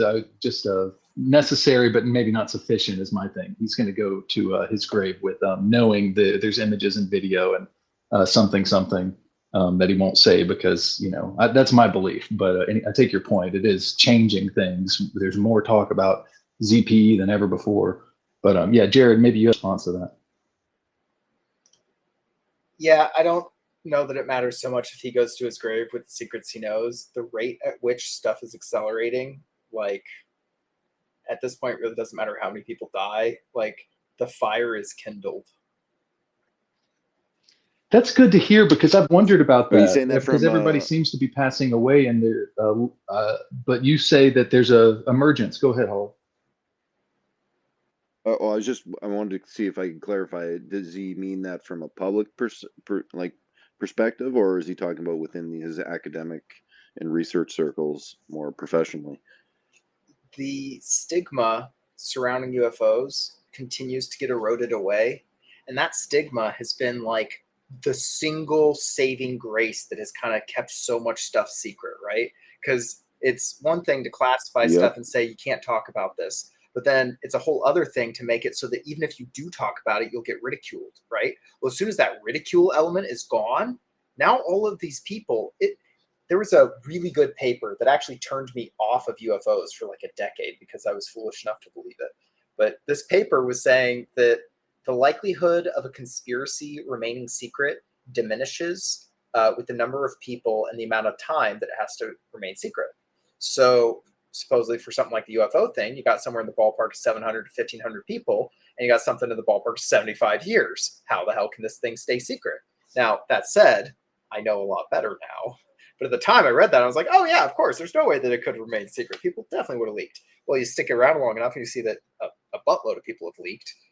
It's just they always get ridiculed or called frauds or anything like that. But as soon as you go through all of the whistleblowers, all of the testimonies of the abductees, all of the different materials that have been recovered, all of the crash sites that have been visited, you can start building a really good picture on what's actually taken place. And the ridicule element that has protected the information from getting out continues to, go down with each passing year. And as you start getting like whatever the heck the drones thing was, so it wasn't just New Jersey, the drones thing was happening all over the world. I saw this one list of like 40 different military bases that were getting buzzed within a 2-month span. Like it was a big, bad deal. So whatever the drones thing was, like that made like the public awareness, strong enough that I had half dozen to a dozen people in my life that like I even begin to like talk about anything related to this realm and they immediately shut down. No, they were coming up to me and they were saying, so what do you think's going on with the drones thing? Is the drones thing related to your stuff? What's going on? All of a sudden you have average Joe Schmo is getting interested in this stuff because they see it may in some way affect something, right? That's all you need is that dam to start to crack. It doesn't even need to break. It just needs to crack enough that the information starts flowing out into the public sphere greater. And the rate at which that dam has been cracking has been accelerating. I totally agree with that. I think that's one measure. I wonder if you were also suggesting there's another measure, though, where the scientific renaissance of understanding this stuff has got a momentum that's like you can't stop it now. Was that also what you were suggesting? Not just the breaking stigma and acceptance side? So the academic side is gonna lag. It's gonna lag hard. The academic side is gonna be pulled in kicking and screaming because all of the ridicule stuff, like if you get ridiculed in public, depending on your position, like you may be able to water off a duck's back, right? It may not really affect you all that much, or maybe you might lose a few subscribers or whatever, right? But for somebody whose entire life is built upon their reputation, like somebody in academia, they can't risk that to do this. So if all of a sudden that risk is diminished, I should say all of a sudden, if that risk continues to diminish, you'll have the less risk-averse people, the more risk-averse people, the academics that are more willing to like start pursuing this line of inquiry, start coming forward more and more. And as an age thing, I don't think it's going to be the people born before, the 1980s that are going to be doing this research. It's going to be the younger folks that have like been living with this in their awareness for multiple decades already that are going to be able to start pursuing it, at least in secret, until enough of these in secret researches start coming together and building something that's good enough to post to the actual academic community at large.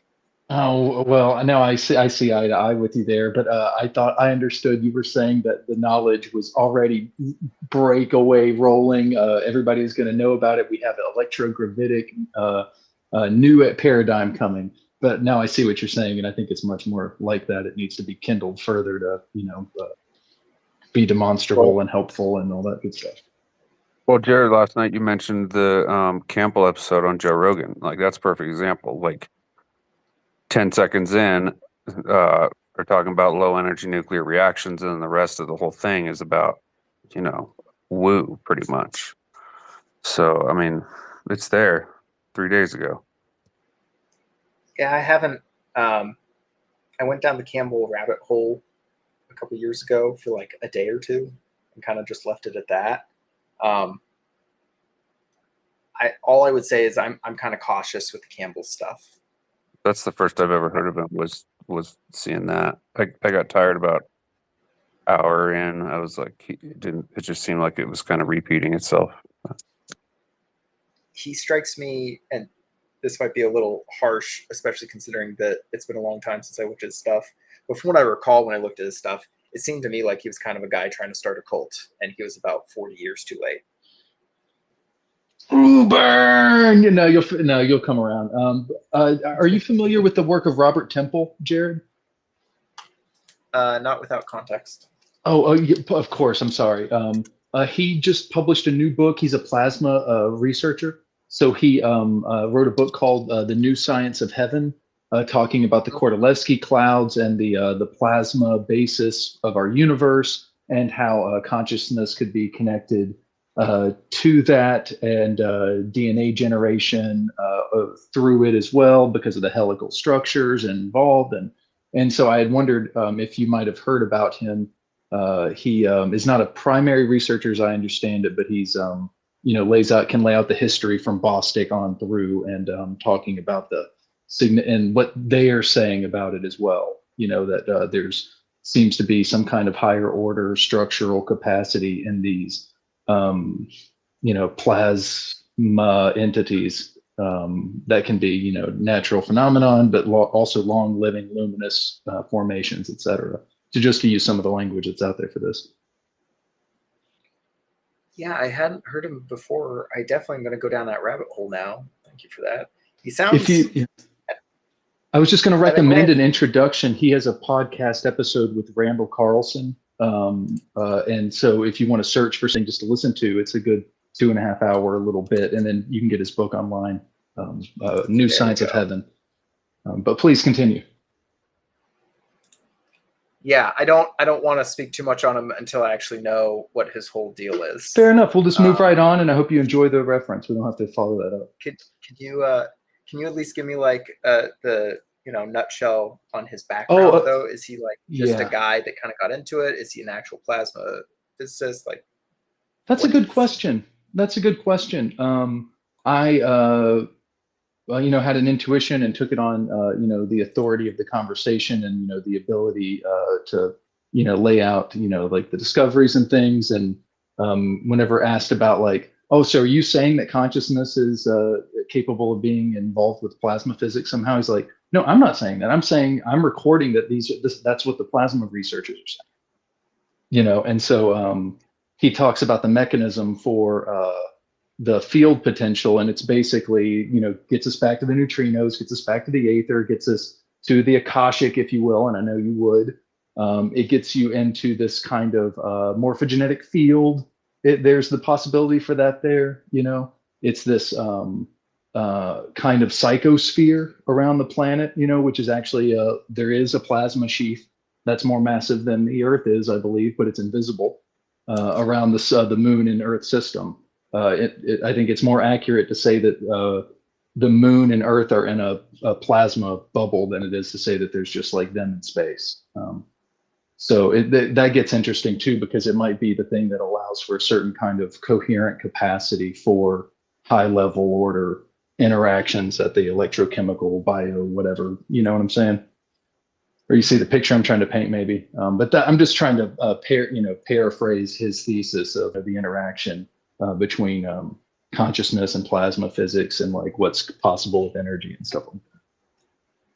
I know that he wouldn't be the only person to suggest that plasmas can be conscious. I think Pice mentioned in one interview something along those lines. He was like positing it as a possibility, but other people in the UFO realms have identified that some of these plasma orbs seem to possess some kind of long-lived consciousness that, is quite interesting. Yeah. Oh, and Malcolm then if you Bendall really want to also, go if you know Bendall and his plasmoid stuff, he says consciousness too. Go ahead.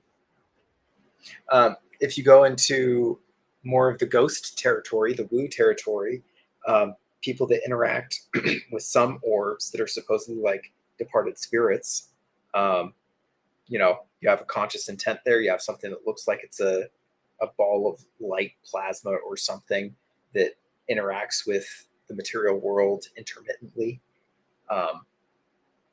Yeah, there's so much more to this universe than materialism is providing us. Well, this was kind of what I was trying to ask earlier, but like the way that I kind of feel about it, just like instinctively, is that consciousness is way more capable. Like they're trying to control these plasma fields in these, you know, fusion reactors with AI. Like they're using deep blue AI systems to try and maintain these plasma fields. But like I think what I feel like is that consciousness is the right way to control the plasma fields, but that's like, how do you connect the two? So if you go off of some of the Uri Geller stuff with SRI, where he was able to like affect the temperature of like a thermometer that was inside a Faraday cage, inside a lead box, while he was in a submarine underwater, right? If there could be some kind of consciousness interaction with some of these plasma things, maybe it's more than just like telepathically like uplinking to it and talking to it. Maybe there's some kind of actual control that you could exert over it in the same way that Yuri was showing that it looks like you can exert control over some physical things. Not to mention, we had talked to Sarfati quite extensively in our last conversation, and I'd asked him point blank about an SAIC study on quote unquote the Geller effect.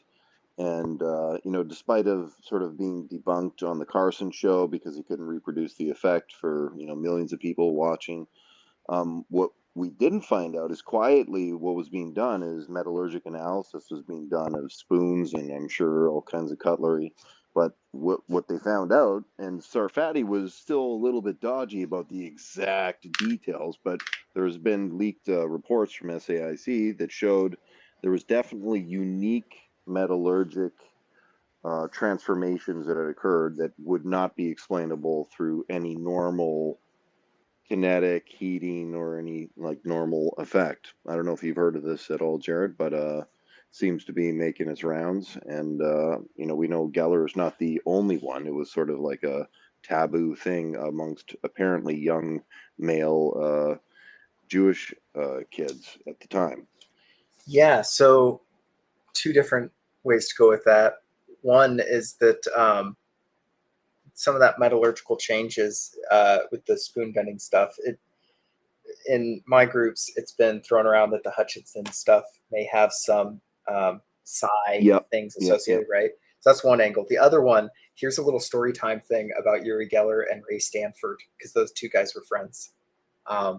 So when I went and visited Ray for a couple of days, he was telling me this story. He's a paleontologist, so his house is like filled to the brim with fossils and rocks and meteorites. He really likes meteorites. So sitting on the coffee table there, he's got like this cantaloupe-sized meteorite that's just massive, right? And like I reach out and I touch this thing, and I am not like, I talk about the woo, I've experienced the woo, but like as far as actually being able to like feel energies and subtle energies and all that stuff, I don't know. I don't know what to say about that. But I reached out, I touched this thing, and it felt like it might have had a little bit of juiced up action going on. That's all I can say about that. So I asked Ray about this thing, and he's like, "Oh, I got a Uri Geller story about that thing." So apparently Uri comes to his house back in the 70s or whatever, and this rock was down in their basement. And while they're all standing in the living room there, this rock comes floating through the door at like 7 feet high off the ground. It's just floating, and it floats over in between all of them, stops, and then just starts slowly falling down like a feather until it sits down on the ground.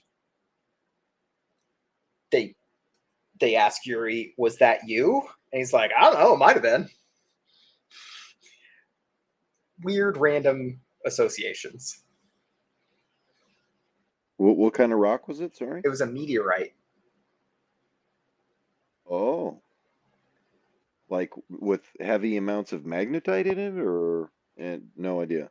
I don't know what's in it. I did check, and it was magnetic, so it probably had a lot of iron in it for sure. Meteoric iron, if I had to guess, but super black. I think I took a picture of it. Yeah. Oh, also going back to the Ray Stanford thing, one other interesting thing I saw, I took a picture of that too. He had one rock that he had collected from the Socorro landing site that actually was charred from that nuclear rocket kind of thing. He has that sitting on his coffee table too. So to tie together the Geller effect and the Hutchinson effect, have you seen any more recent updates that would lend credibility to those two connecting? So the Hutchinson stuff, he had like a period of time in his life where he could make all these things happen, and then somehow he lost it. And if you watch his stuff now, like you can tell the dude's lost a step. He's also had a shit ton of equipment seized by Canadian, I don't know, border custom agents when he told the whole story on Art Bell, but they had claimed that he had PCBs in his a variety of his different electronics, and if any of his part in the story is true, he said, you know, he felt he was being set up. He was supposed to be going to apparently Germany to set up a lab, and he felt he was set up and all of his equipment was seized, and he's never been able to really rebuild that like level of tech equipment that he had. So that might be part of it. I don't know all the details, but that's what he had at least shared publicly. Yeah, so I tend to think that most of his like legit stuff was legit, right? That he actually was able to make metals melt together. He was actually able to make things levitate. Supposedly the effect from this like person-sized transformer that he had could be felt like 500 feet away from the building.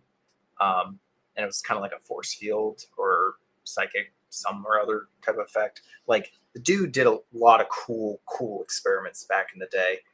But he was also smoking some of the best stuff that you could get your hands on. So, and I think he was doing some of the best acids you could get your hands on.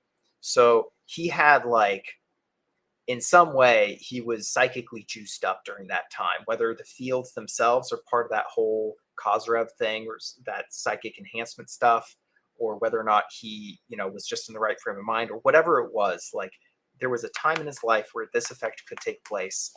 And despite his attempts at recreating it, even after he's like gone back and he's got a lot of cool equipment now that he's managed to like start building his lab up again, but he was never able to like get it to happen again. It's also worth mentioning that I thought it was Colonel John B. Alexander was one of those people that went and visited him. And if anybody looks at that guy, total spook. So who knows? Well, like, Thorsten Ludwig went to visit him. And made a film of the effects.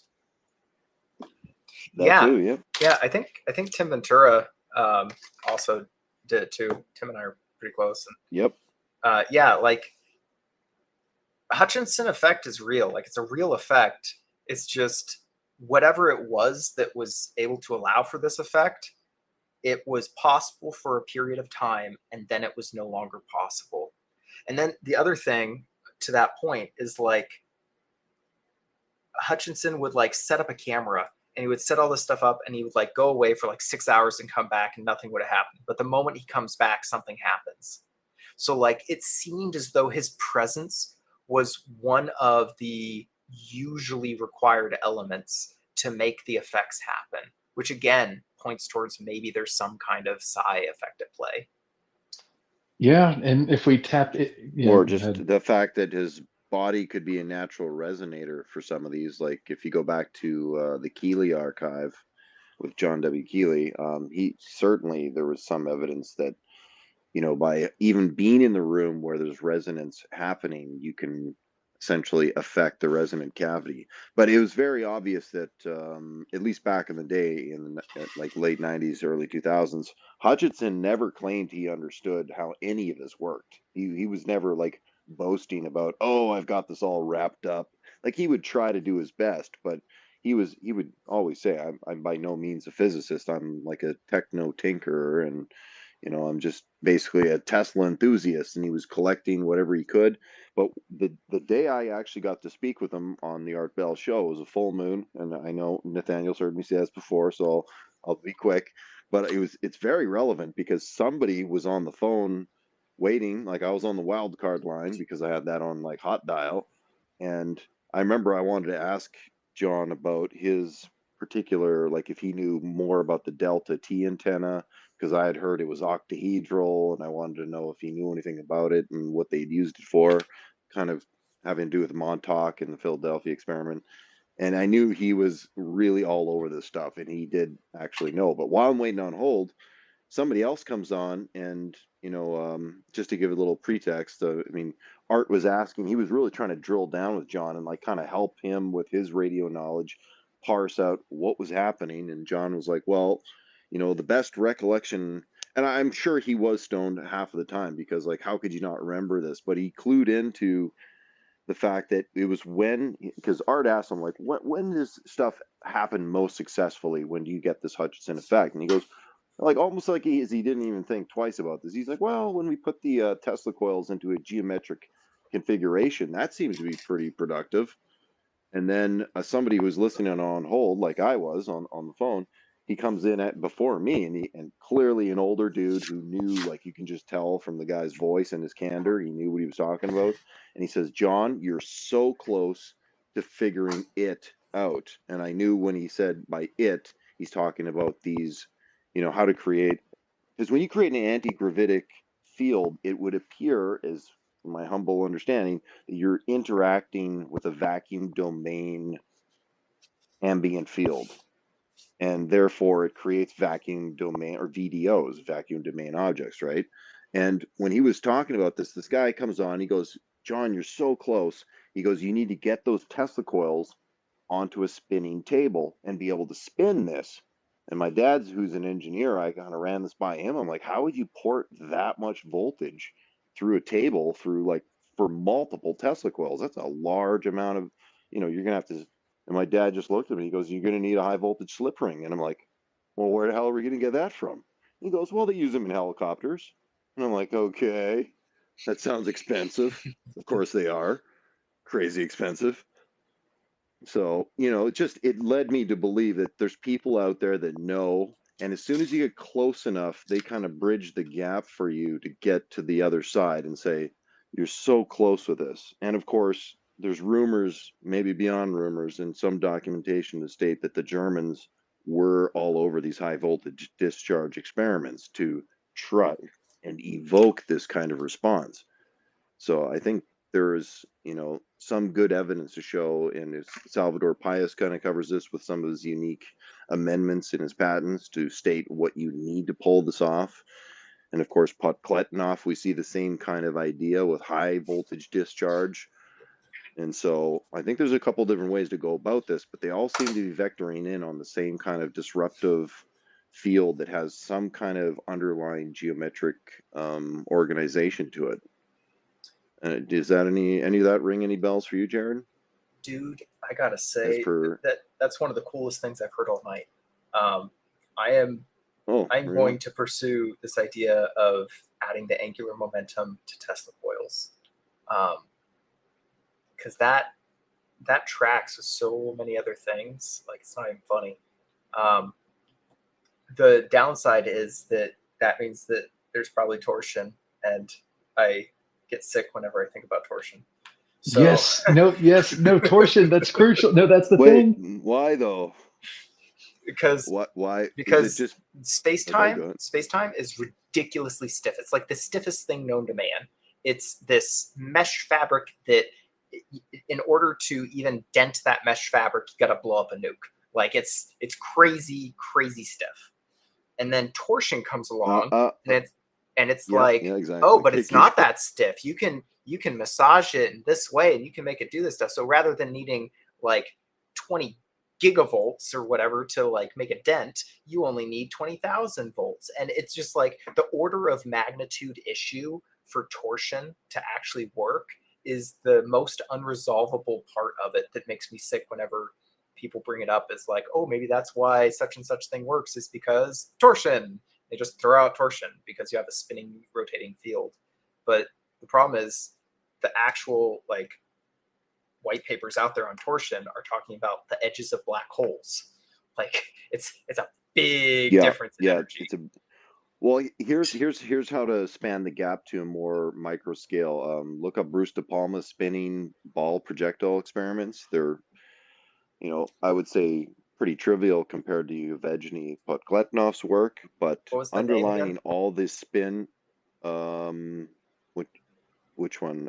Bruce De Palma? Yeah, he's a classically trained physicist, and what he shows is there is a definite different effect to spin effects on projectiles. And what I would try to say is getting and moving us forward down this go back to the roton idea as per quantized rotational longitudinal interactions with the vacuum, is we're really taking rotons and now seeing that today applied, I think personally, as spintronics. And this is happening from the lattice level, where you can, for example, I was modeling out how we could have tau neutrinos at the order of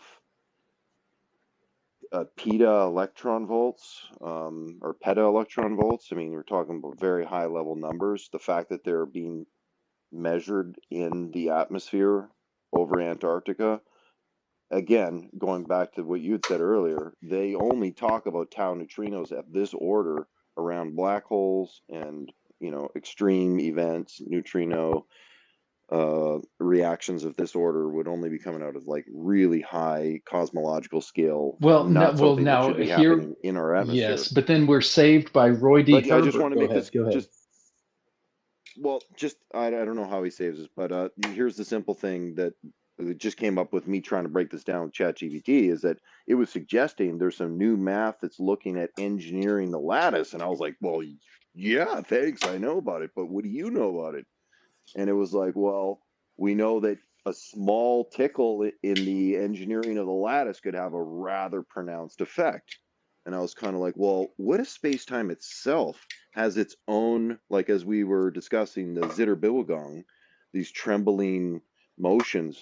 But, I think there's something, if we're going to talk about quantized trembling motion or Zitterbilligung, that means we have an oscillatory, and we can apply Hooke's laws and so forth to the oscillatory resonant effect of the ZPE. So that means you can't just use ad hoc spin if you really want to chime in on on a lattice level. You need to know the exact spin resonant, or spin orbit coupling, if you will, to get in on those lattice phonons and unlock them. Otherwise, you're just kind of bumping into them, Perhaps on a doping level, for example, photovoltaics will use, doping of different elements to attract different portions of sunlight in for the Zeeman effect. So there are different ways, and that kind of reminds me of the material you were talking about for shielding purposes, and how you could essentially dope different lattice structures in a layer to do different things, right?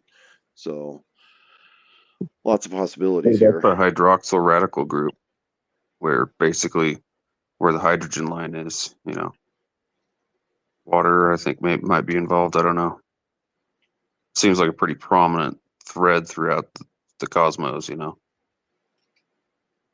Hydrogen? Isn't hydrogen the most common element, but it's usually bonded? Yeah, it definitely is. Yeah, I heard this, that protium is technically a proton. Anyway, maybe that's right or wrong, or just let that resonate. But yeah, this was. So there is some possibility here that the 0 point has a periodic function. It manifests And the reason I'm not just speculating this is because I've found a periodic function to those neutrino events, and I'm using what I would call fundamental, you could call them beat frequencies or gravitational frequencies. They appear in literature interchangeably, but basically fundamental standing waves that are both gravitational and magnetic signatures to the solar system's sort of music of the spheres. And somehow, maybe this is just part of the organization and emergent phenomena of the lattice itself. But it would appear as though these high energy events are tied to some, unless somebody's messing around in the Antarctica, which probably, there's probably a good case for that too. But, just looking at it, as a cigar here, that something is manifesting this high energy discharge, like talking about one of the highest levels you could measure, should only be coming out of like a black hole horizon, and yet that could be a signature of the lattice or the ZPE calling us Yeah. and telling us how it So functions. that's what I wanted to say there with the Roy was the scale invariance there. So the black hole, it's not just at the macro scales. We can also have it at the micro there, and we can have it at like this, hour level quanta too here. And so I think that there's a fundamental interaction going on, not just with black hole, but like white hole emissions. And I think that it's related to what appears to be a proton or an electron. And it's this charge separation and this, stain wave mechanic structure of things interacting and interfering and destroying and creating out of those ripples that echo and differential, maybe dense lattice structure, et cetera, et cetera. But I think that all this stuff is accurate, and this is like the way it's going on. There's a harmonic quality to the way that you can multiply and divide in and just get this nesting going on, like a harmonic nesting all of those tones. We might have it go all the way down to like maybe like a Planck mass level sub tau even, just 0 point vacuum oscillations that are the finest that you can get, I think that perhaps that might be Winterberg's, to bring it back around, Planck mass plasma concept. There is this very low level interaction that's still relevant and is perturbated.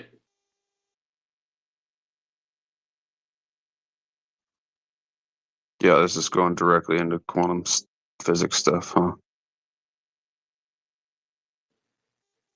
Yeah, I mean, this spinning oscillating, that's where the phonon stuff gets interesting, because the phonons are doing oscillations, which just imply right in there, twisting, spinning, torsion, torus, and so having a white hole black hole resolution and yields a lot, where we can have this kind of like standing wave interaction where things are locked into a kind of stability, and then we can have orders of complexity on top of that. And yeah, that's kind of how I see the scale invariance, is through black holes and neutrinos and stuff like that. But how much of this is monopoles? Like, where do those come into this equation?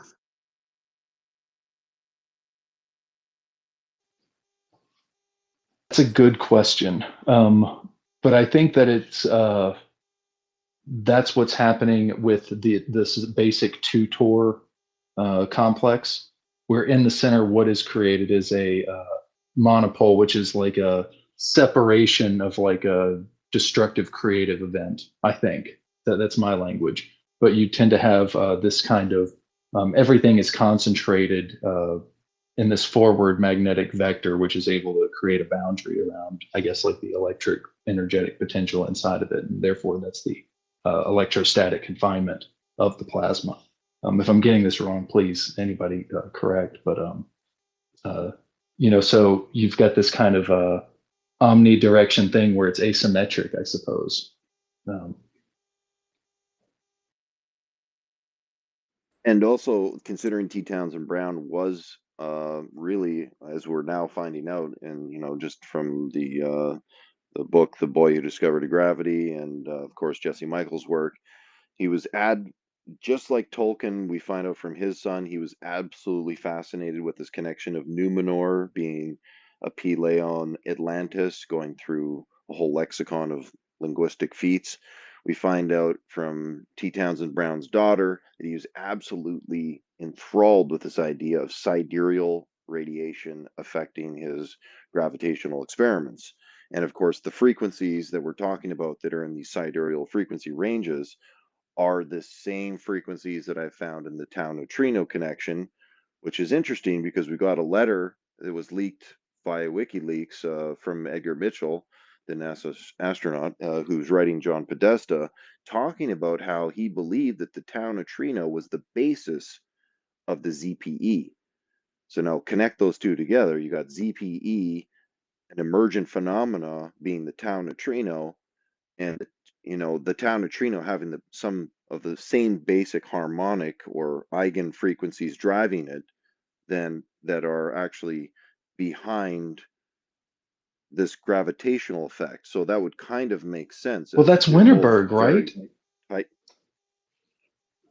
Tie it in for me. How is it Winterberg? The Planck Aether hypothesis, that tau neutrino is this kind of maybe like subtly higher octave than a kind of a plasma mass interacting, oscillating dipole thing going on down at the bottom. So I think whenever you have that, you get just like a little bit of mass from something that is like emerging out of light. These tau neutrinos have very little mass, right? And that's kind of interesting that they approach something like what Winterberg is proposing, which is like a Planck mass oscillating dipole plasma aether. One thing worth mentioning. So the difference between a mechanical vibration and an electrical vibration is that an electrical vibration, you only have two modes of resonance. You only have two ways in which the electric field can act, right? But with a mechanical one, and this is assuming that scalar waves aren't a thing, right? So this is super duper prosaic. But then for the mechanical, you have three modes of resonance. So you can actually have higher energy density in mechanical vibration than you can in electromagnetic vibration, in the sense that the amount of ways that a thing can be vibrating, a little particle could be vibrating in three different modes, right? It can be vibrating left, right, up, down. It can be vibrating spinning, and then it can be vibrating nutating, I think it was. It's longitudinal, transverse, and then a third one. I can't remember what it is. But that all ties back into that Debye frequency. So you have three halves for the Debye for mechanical and two halves for electromagnetic, something like that. Just worth throwing that out there. Well, what about the coupled spinner aspect, where it's like a kind of like a four component electromagnetic with a coupled up down longitudinal? Did I miss that, or is that accounted for in this model?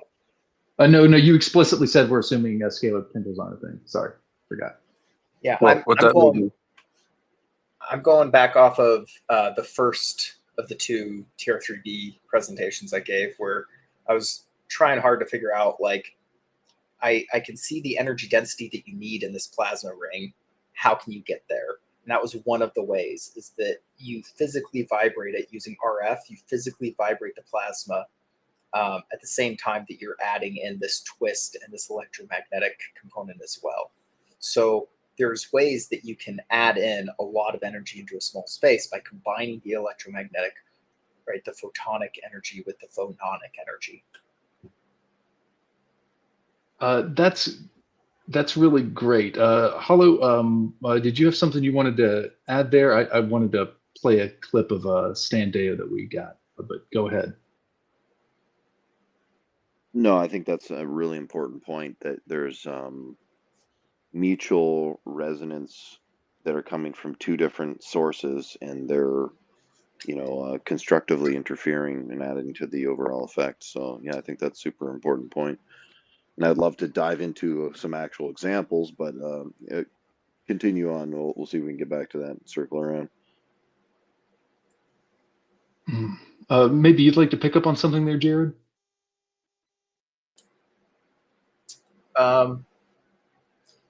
Yeah, so sound waves, phonons, that's heat, right?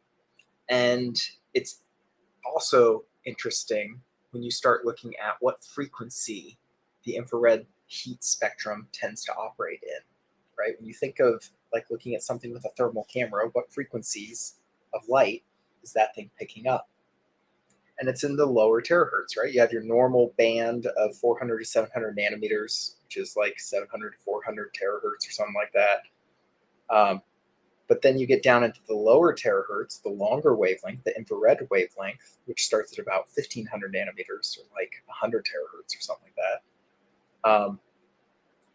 And it's really, really fascinating how often you see terahertz cropping up all over the board with regards to UFO stuff and alternative energy stuff and just all these things. You keep seeing terahertz pop up. Well, whenever I see terahertz pop up, the first thing that comes to mind for me is phonons. You're looking at mechanical motion. You're not necessarily looking at the electromagnetic, even though it's electromagnetic waves you're looking at. It's electromagnetic waves that are being given off because these valence shells are vibrating at this frequency, right? So with the arts parts thing, it just so happens that in Lou's book Imminent, he throws out like 3.2 to 5.6 terahertz, which is super deep infrared, right? I said infrared starts at like 100, and we're talking like 3 to 5. Like that's uber deep infrared. And it's also 1 to 10 terahertz is like the hardest range to make. Like it's called the dead zone or something like that, because you can make really high gigahertz and you can make medium to high terahertz, but making those low terahertz is really, really hard. You can do it. It's just like the machine that we need. No, this is so right on.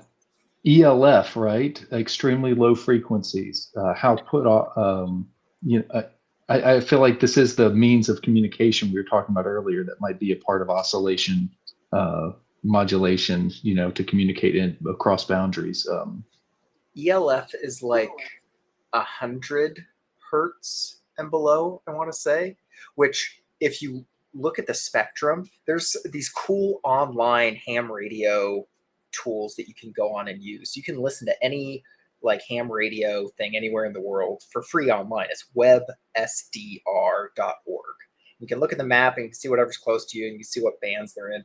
Well, some of those do everything from like 0 to 20 megahertz or something like that. And so you can go down, you can listen to what sounds are being made, what the spectrum looks like down in those single digit hertz areas.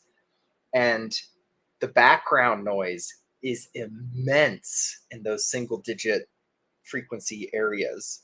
And then you have chirps, which are their whole own thing. So chirp is a sweeping up or down of frequencies. You get a lot of those in like ham radio stuff where some plasma ball in the ionosphere is moving along and changing shape and everything, and it'll sweep up all of these lower frequencies up into higher ones. Kind of like if you take a guitar string and you strum the guitar string and then you put your finger on the fretboard and slide your finger up there and you shorten the string really fast, like that's like a chirp. But you can do it the other way too. You can start up really high on the fretboard and drop it down. That's one of my favorite sounds. I love that sound. The wow. So you can have a down chirp where you take a really high frequency and you drop it down really low. But anyways, for anti-gravity stuff, they talk about in the plasma stuff, they talk about sweeping up of frequencies when you ionize the plasma. So if there's like a metric buttload of energy down in those really low frequency ranges, and you happen to have your thing operating in such a way that it's, you know, resonating at like 1 hertz, it's got like a 1 hertz beat frequency or something, and then you chirp it and you ionize it and you sweep up all that energy that's down in the lower end of the spectrum. That might be one other path worth looking into.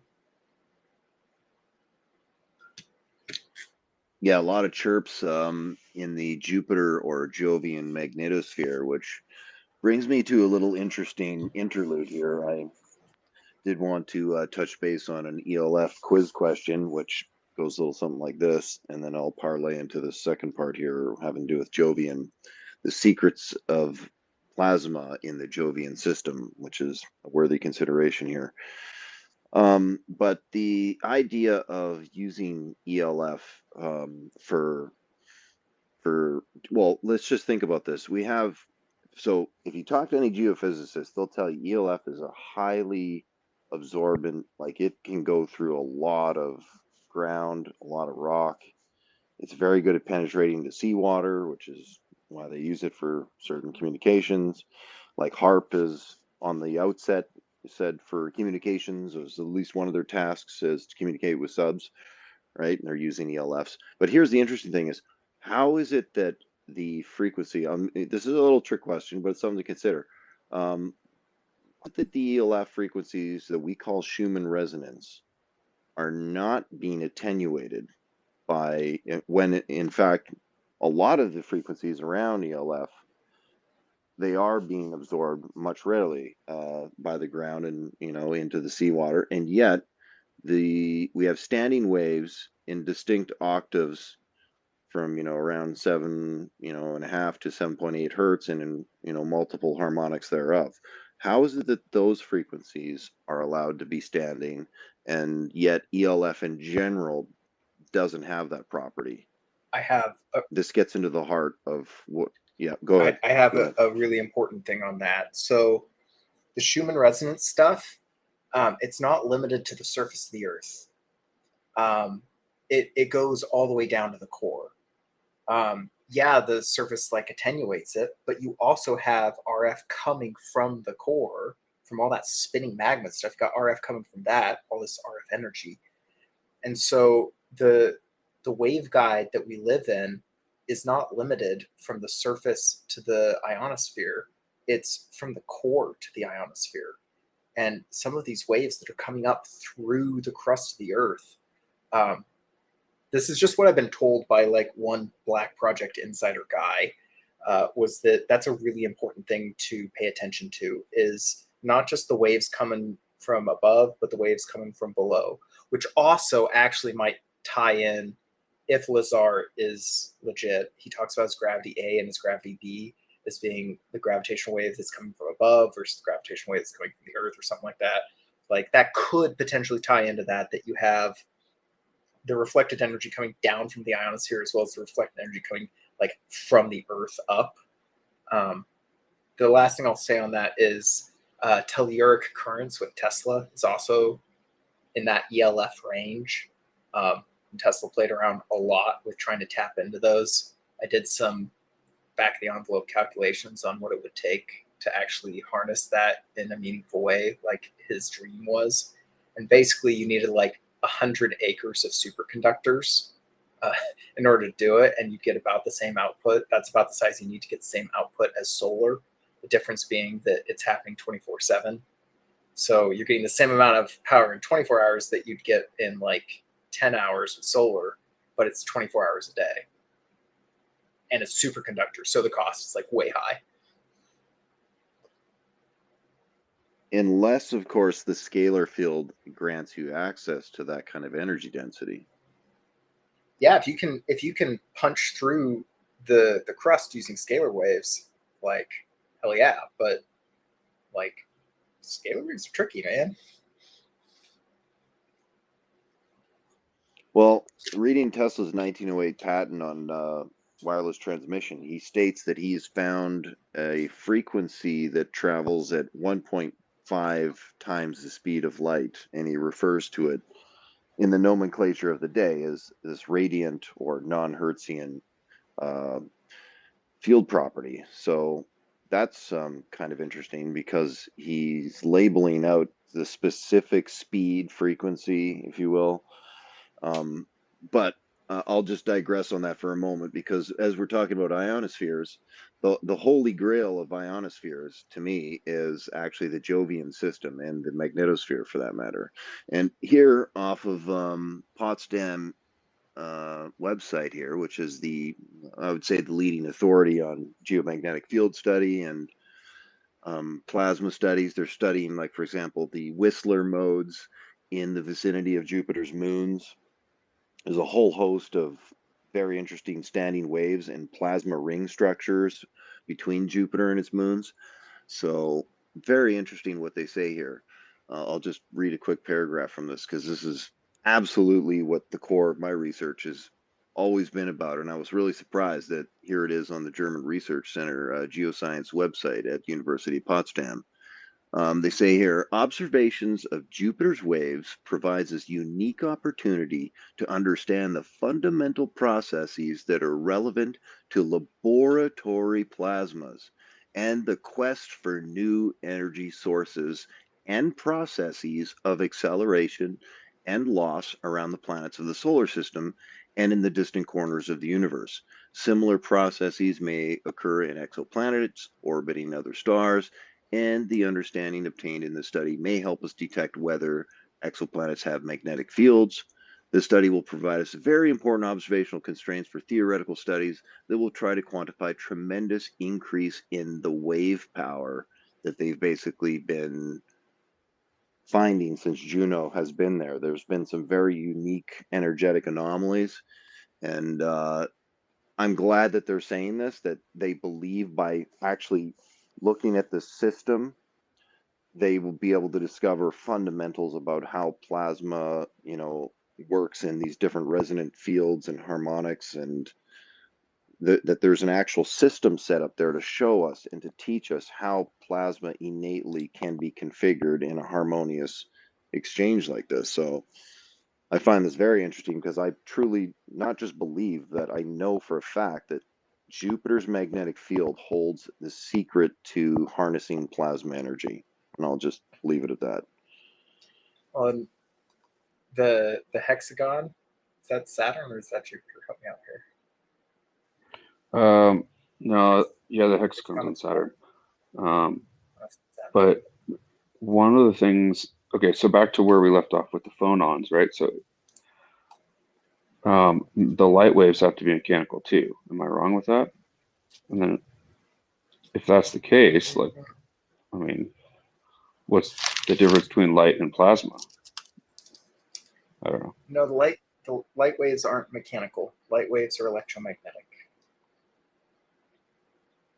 So you have electromagnetic waves, and then you have physical waves. And the electromagnetic waves is like the field itself jumping up and down or moving around, right? That's like the, I don't know, that's the ocean water waves type thing, right? And then you have the actual physical movement, and that's all the plankton inside that, right? That's all the little floaties and sinkers inside the water, inside that electric field. And so all those little things can be swimming around and spinning around and jumping around. But then the water can be doing its own thing too. And if everything's lined up properly, you could get those little plankton to be moving along at a real good clip. Or you could get them to all like crashing together into a single location. So, well, like, what's this plasma made of that Hollow was talking about? Like out Jupiter or stuff that's coming from the sun? It's like charged particles, or? Well, they'll be the predominant ion from the atmosphere. So you'll have, sulfur, hydrogen, helium, whatever's being, exhausted. So Io, for example, one of the main, moons, it's spewing a lot of sulfur. This gets accelerated through the magnetic field constraints around Jupiter, and it creates basically a plasma ring because of the relativistic kind of acceleration that it's producing. But it does that around Earth too. I mean, we have the same kind of thing happening. We have Whistler sort of modes, or chorus modes, if you will, around Earth. I'm sure many of you have heard the frequency shifting that has occurred, so that you can hear it in the audible spectrum. It sounds like bird calls / maybe crickets. I don't know. It sounds pretty eerie. All of them can be shifted so you can hear them audibly and hear what the sort of. You can also pick this up on. You can pick up Jovian radiation on the AM decaband, right? So there's lots of possibilities. Doesn't it have a metal hydrogen core? Something like that. I don't think I've seen them state like that definitively, but maybe that's what's suggested. I don't think we know yet. I think I've heard him speculate that it could be a crystalline, hydrogen helium core, but who knows? I don't think they've actually gotten the definitive answer on that yet. But we know its magnetic field is 20,000 times that of Earth, and we know its magneto tail goes past Saturn, and we know that it has an unbelievable forward-facing magnetic field that Earth gets in front of every 400 days. So we know that it has like a tether, if you will, back to the sun, a direct line of communication, if you will. So if there's any energetic depositing as per capacitant function to the space-time 0-point lattice, then it would make sense that torsion is the key code to spinning up and spinning down, or spinning in and spinning out energy from this particular vacuum domain. So I think those are considerations that we've seen on the outliers, that spinning effects just in general have enough effect to create changes in ballistic projectiles and so forth. So I think once we start to actually dial in, like for example, redoing Podkletnov and Modnay's impulse generator, maybe we can fine tune it a bit through not just any old frequency spin, but actually try to tie in some of these. Like when Tesla was designing coils, he was designing a frequency and resonance to his tuned circuit. I'm sure, and Jarod probably already knows this, but like there's almost like a threefold stacking of synergy that you need in your design circuit to really implement, I think, a scalar feedback loop. And incidentally, Podkletnov and Modnay's also saw a reverse effect. I don't think the what Jarod was suggesting before, what was it, the reverse lamb, was Yep, it? backwards lamb waves. Was it backwards lamb? Yeah, I'm thinking it's probably very similar. It was a very unusual radiation. I remember them commenting on it. I'm gonna have to go back and read about it, but they were pretty perplexed about the back radiation. And Sarfati has also spoken about this, with having to do with, Bohmian principles, and the fact that there had to be some, what he called, backscattering radiation, part of the feedback loop. And Now we're that's back to about the how far we Fresnel got with zone. him. It's I'm gonna have trouble not saying Are we? Fresnel because I've always read it that way. But that came from lighthouses. So the Fresnel lens, those are in lighthouses. That's what they would use to scatter, basically candlelight, right? Interesting. And so this was old technology, very carefully made glassworks. If you go into lighthouses and you can check them out, it kind of looks like wooden shutter kind of shades on a window. Just the way that they scatter the light is really efficient. But yeah, that's pretty interesting that we've gone back to here like 3 times tonight, The Podkletnov stuff. So from what I understand it, he was spinning like was it 3 foot wide superconducting YBCO. He was spinning that thing at like thousands of RPMs, which right off the bat is like crazy hard to do without making the thing fly apart. I don't think it was 3 feet, but I recall somewhere around 30 centimeters. Oh, that sounds better. Yeah, that sounds more like it. A third of a meter, 1 foot. Yeah. So yeah, but he's spinning this 1 foot superconducting disc, which also not cheap. He's spinning it at like the maximum rotation you can get before this thing flies apart. And then while it's spinning, he zaps the thing with 2 to 5 million volts. And he has it in like such a short amount of time that it ends up going into the transition from superconducting to non-superconducting. He's like zapping it out of the superconducting state, right? And it's that active transition that, like, when that happens, he would get the weight loss. But it wasn't like necessarily a consistent thing, if I understand right. It's like a pulsed thing, like, because he's zapping it out, and then you got to wait for the thing to get back into a superconducting state, and then you can zap it again.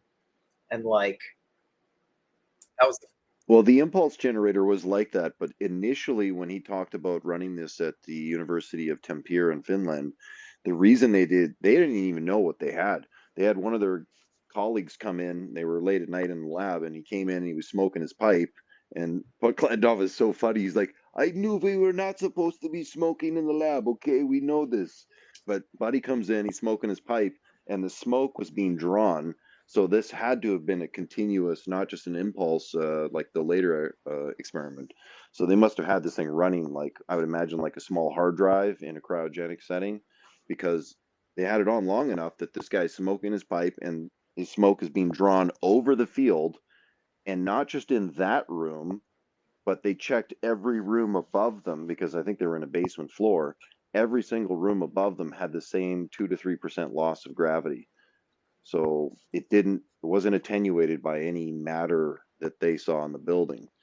And so there must be different ways to do this. Like there must be a continuous one and then the short burst one, which was more with the Modnay's impulse generator, just for lack of clarity, if I'm adding hopefully something to the story here, as far as I know. And with there's references with Tim Ventura's interviews, which I think he's the only one who's gotten like 2 successive interviews on the guy before he disappeared. One of the really interesting overlaps I find is between Podkletnov's and Pice's Navy experiments, where he took a little button battery and spun that thing up to like 100,000 RPMs and then zapped the shit out of that. And supposedly he was getting, he claimed that he was like breaking the Schwinger limit, or he was getting like some crazy cool effects from having such a rapid change in energy on the surface of this very, very small thing that's spinning really fast. Supposedly it is that experiment that is what led him to those 4 patents. It's not because he was necessarily working on flying triangle stuff or he was working on stuff. He may have been, but I've never gotten that vibe. Not to say that he didn't, but it was, according to him, it was that experiment that led him towards this understanding of all of these other cool things. Was spinning thing really fast, zap it really fast, cool stuff happens. Yeah, and I think they were using, at least in Podkletnov's impulse, they were, I think, using nanosecond impulses. So definitely super, I'm thinking nanosecond is what, terahertz? Like it's right up there. Awesome. Must be in the upper.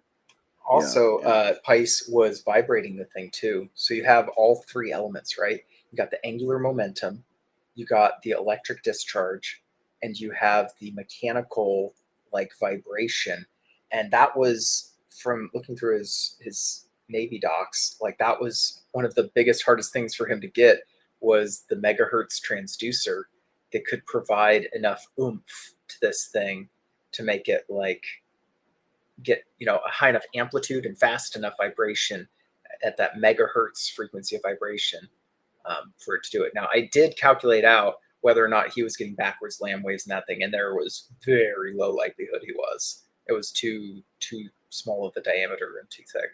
But like, still, the fact that he had physical vibration with angular momentum, with electric stimulation, and claimed cool stuff to happen, like that's, if you're cooking a recipe, an anti-gravity recipe or some free energy recipe, like those are the recurring elements.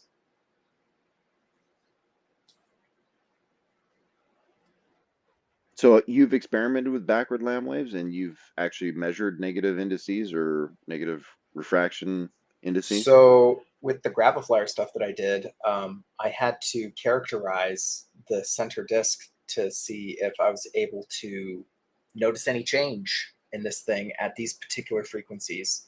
And what I observed was that, yeah, right around the calculated areas, which for my setup was about 12 to 14 megahertz. Those are the areas that when I was operating at those frequencies, the overall power output like jumped up by a decent amount, right? Instead of like 1 dB, I'm at like 10 dB, which is like a 10-fold increase in the amount of power. Like that's really good. So I wasn't doing any time domain spectrometry, but so I can't tell you for certain that I was getting those, but I can tell you that when I was doing the experiment with the spectrum analyzer and the oscilloscope and the high voltage and the RF source, that, you know, I was getting better results at the predicted frequencies.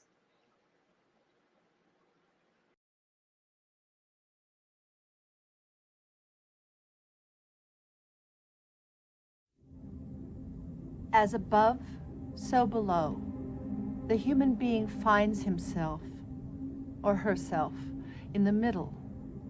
There is as much space outside the human, proportionately, as inside. Stars, moons, and planets remind us of protons, neutrons, and electrons. Is there a bigger being walking with all the stars within? Does our thinking affect what goes on outside us and what goes on inside us? I think it does. This is a donut. Is it a symbol for something else?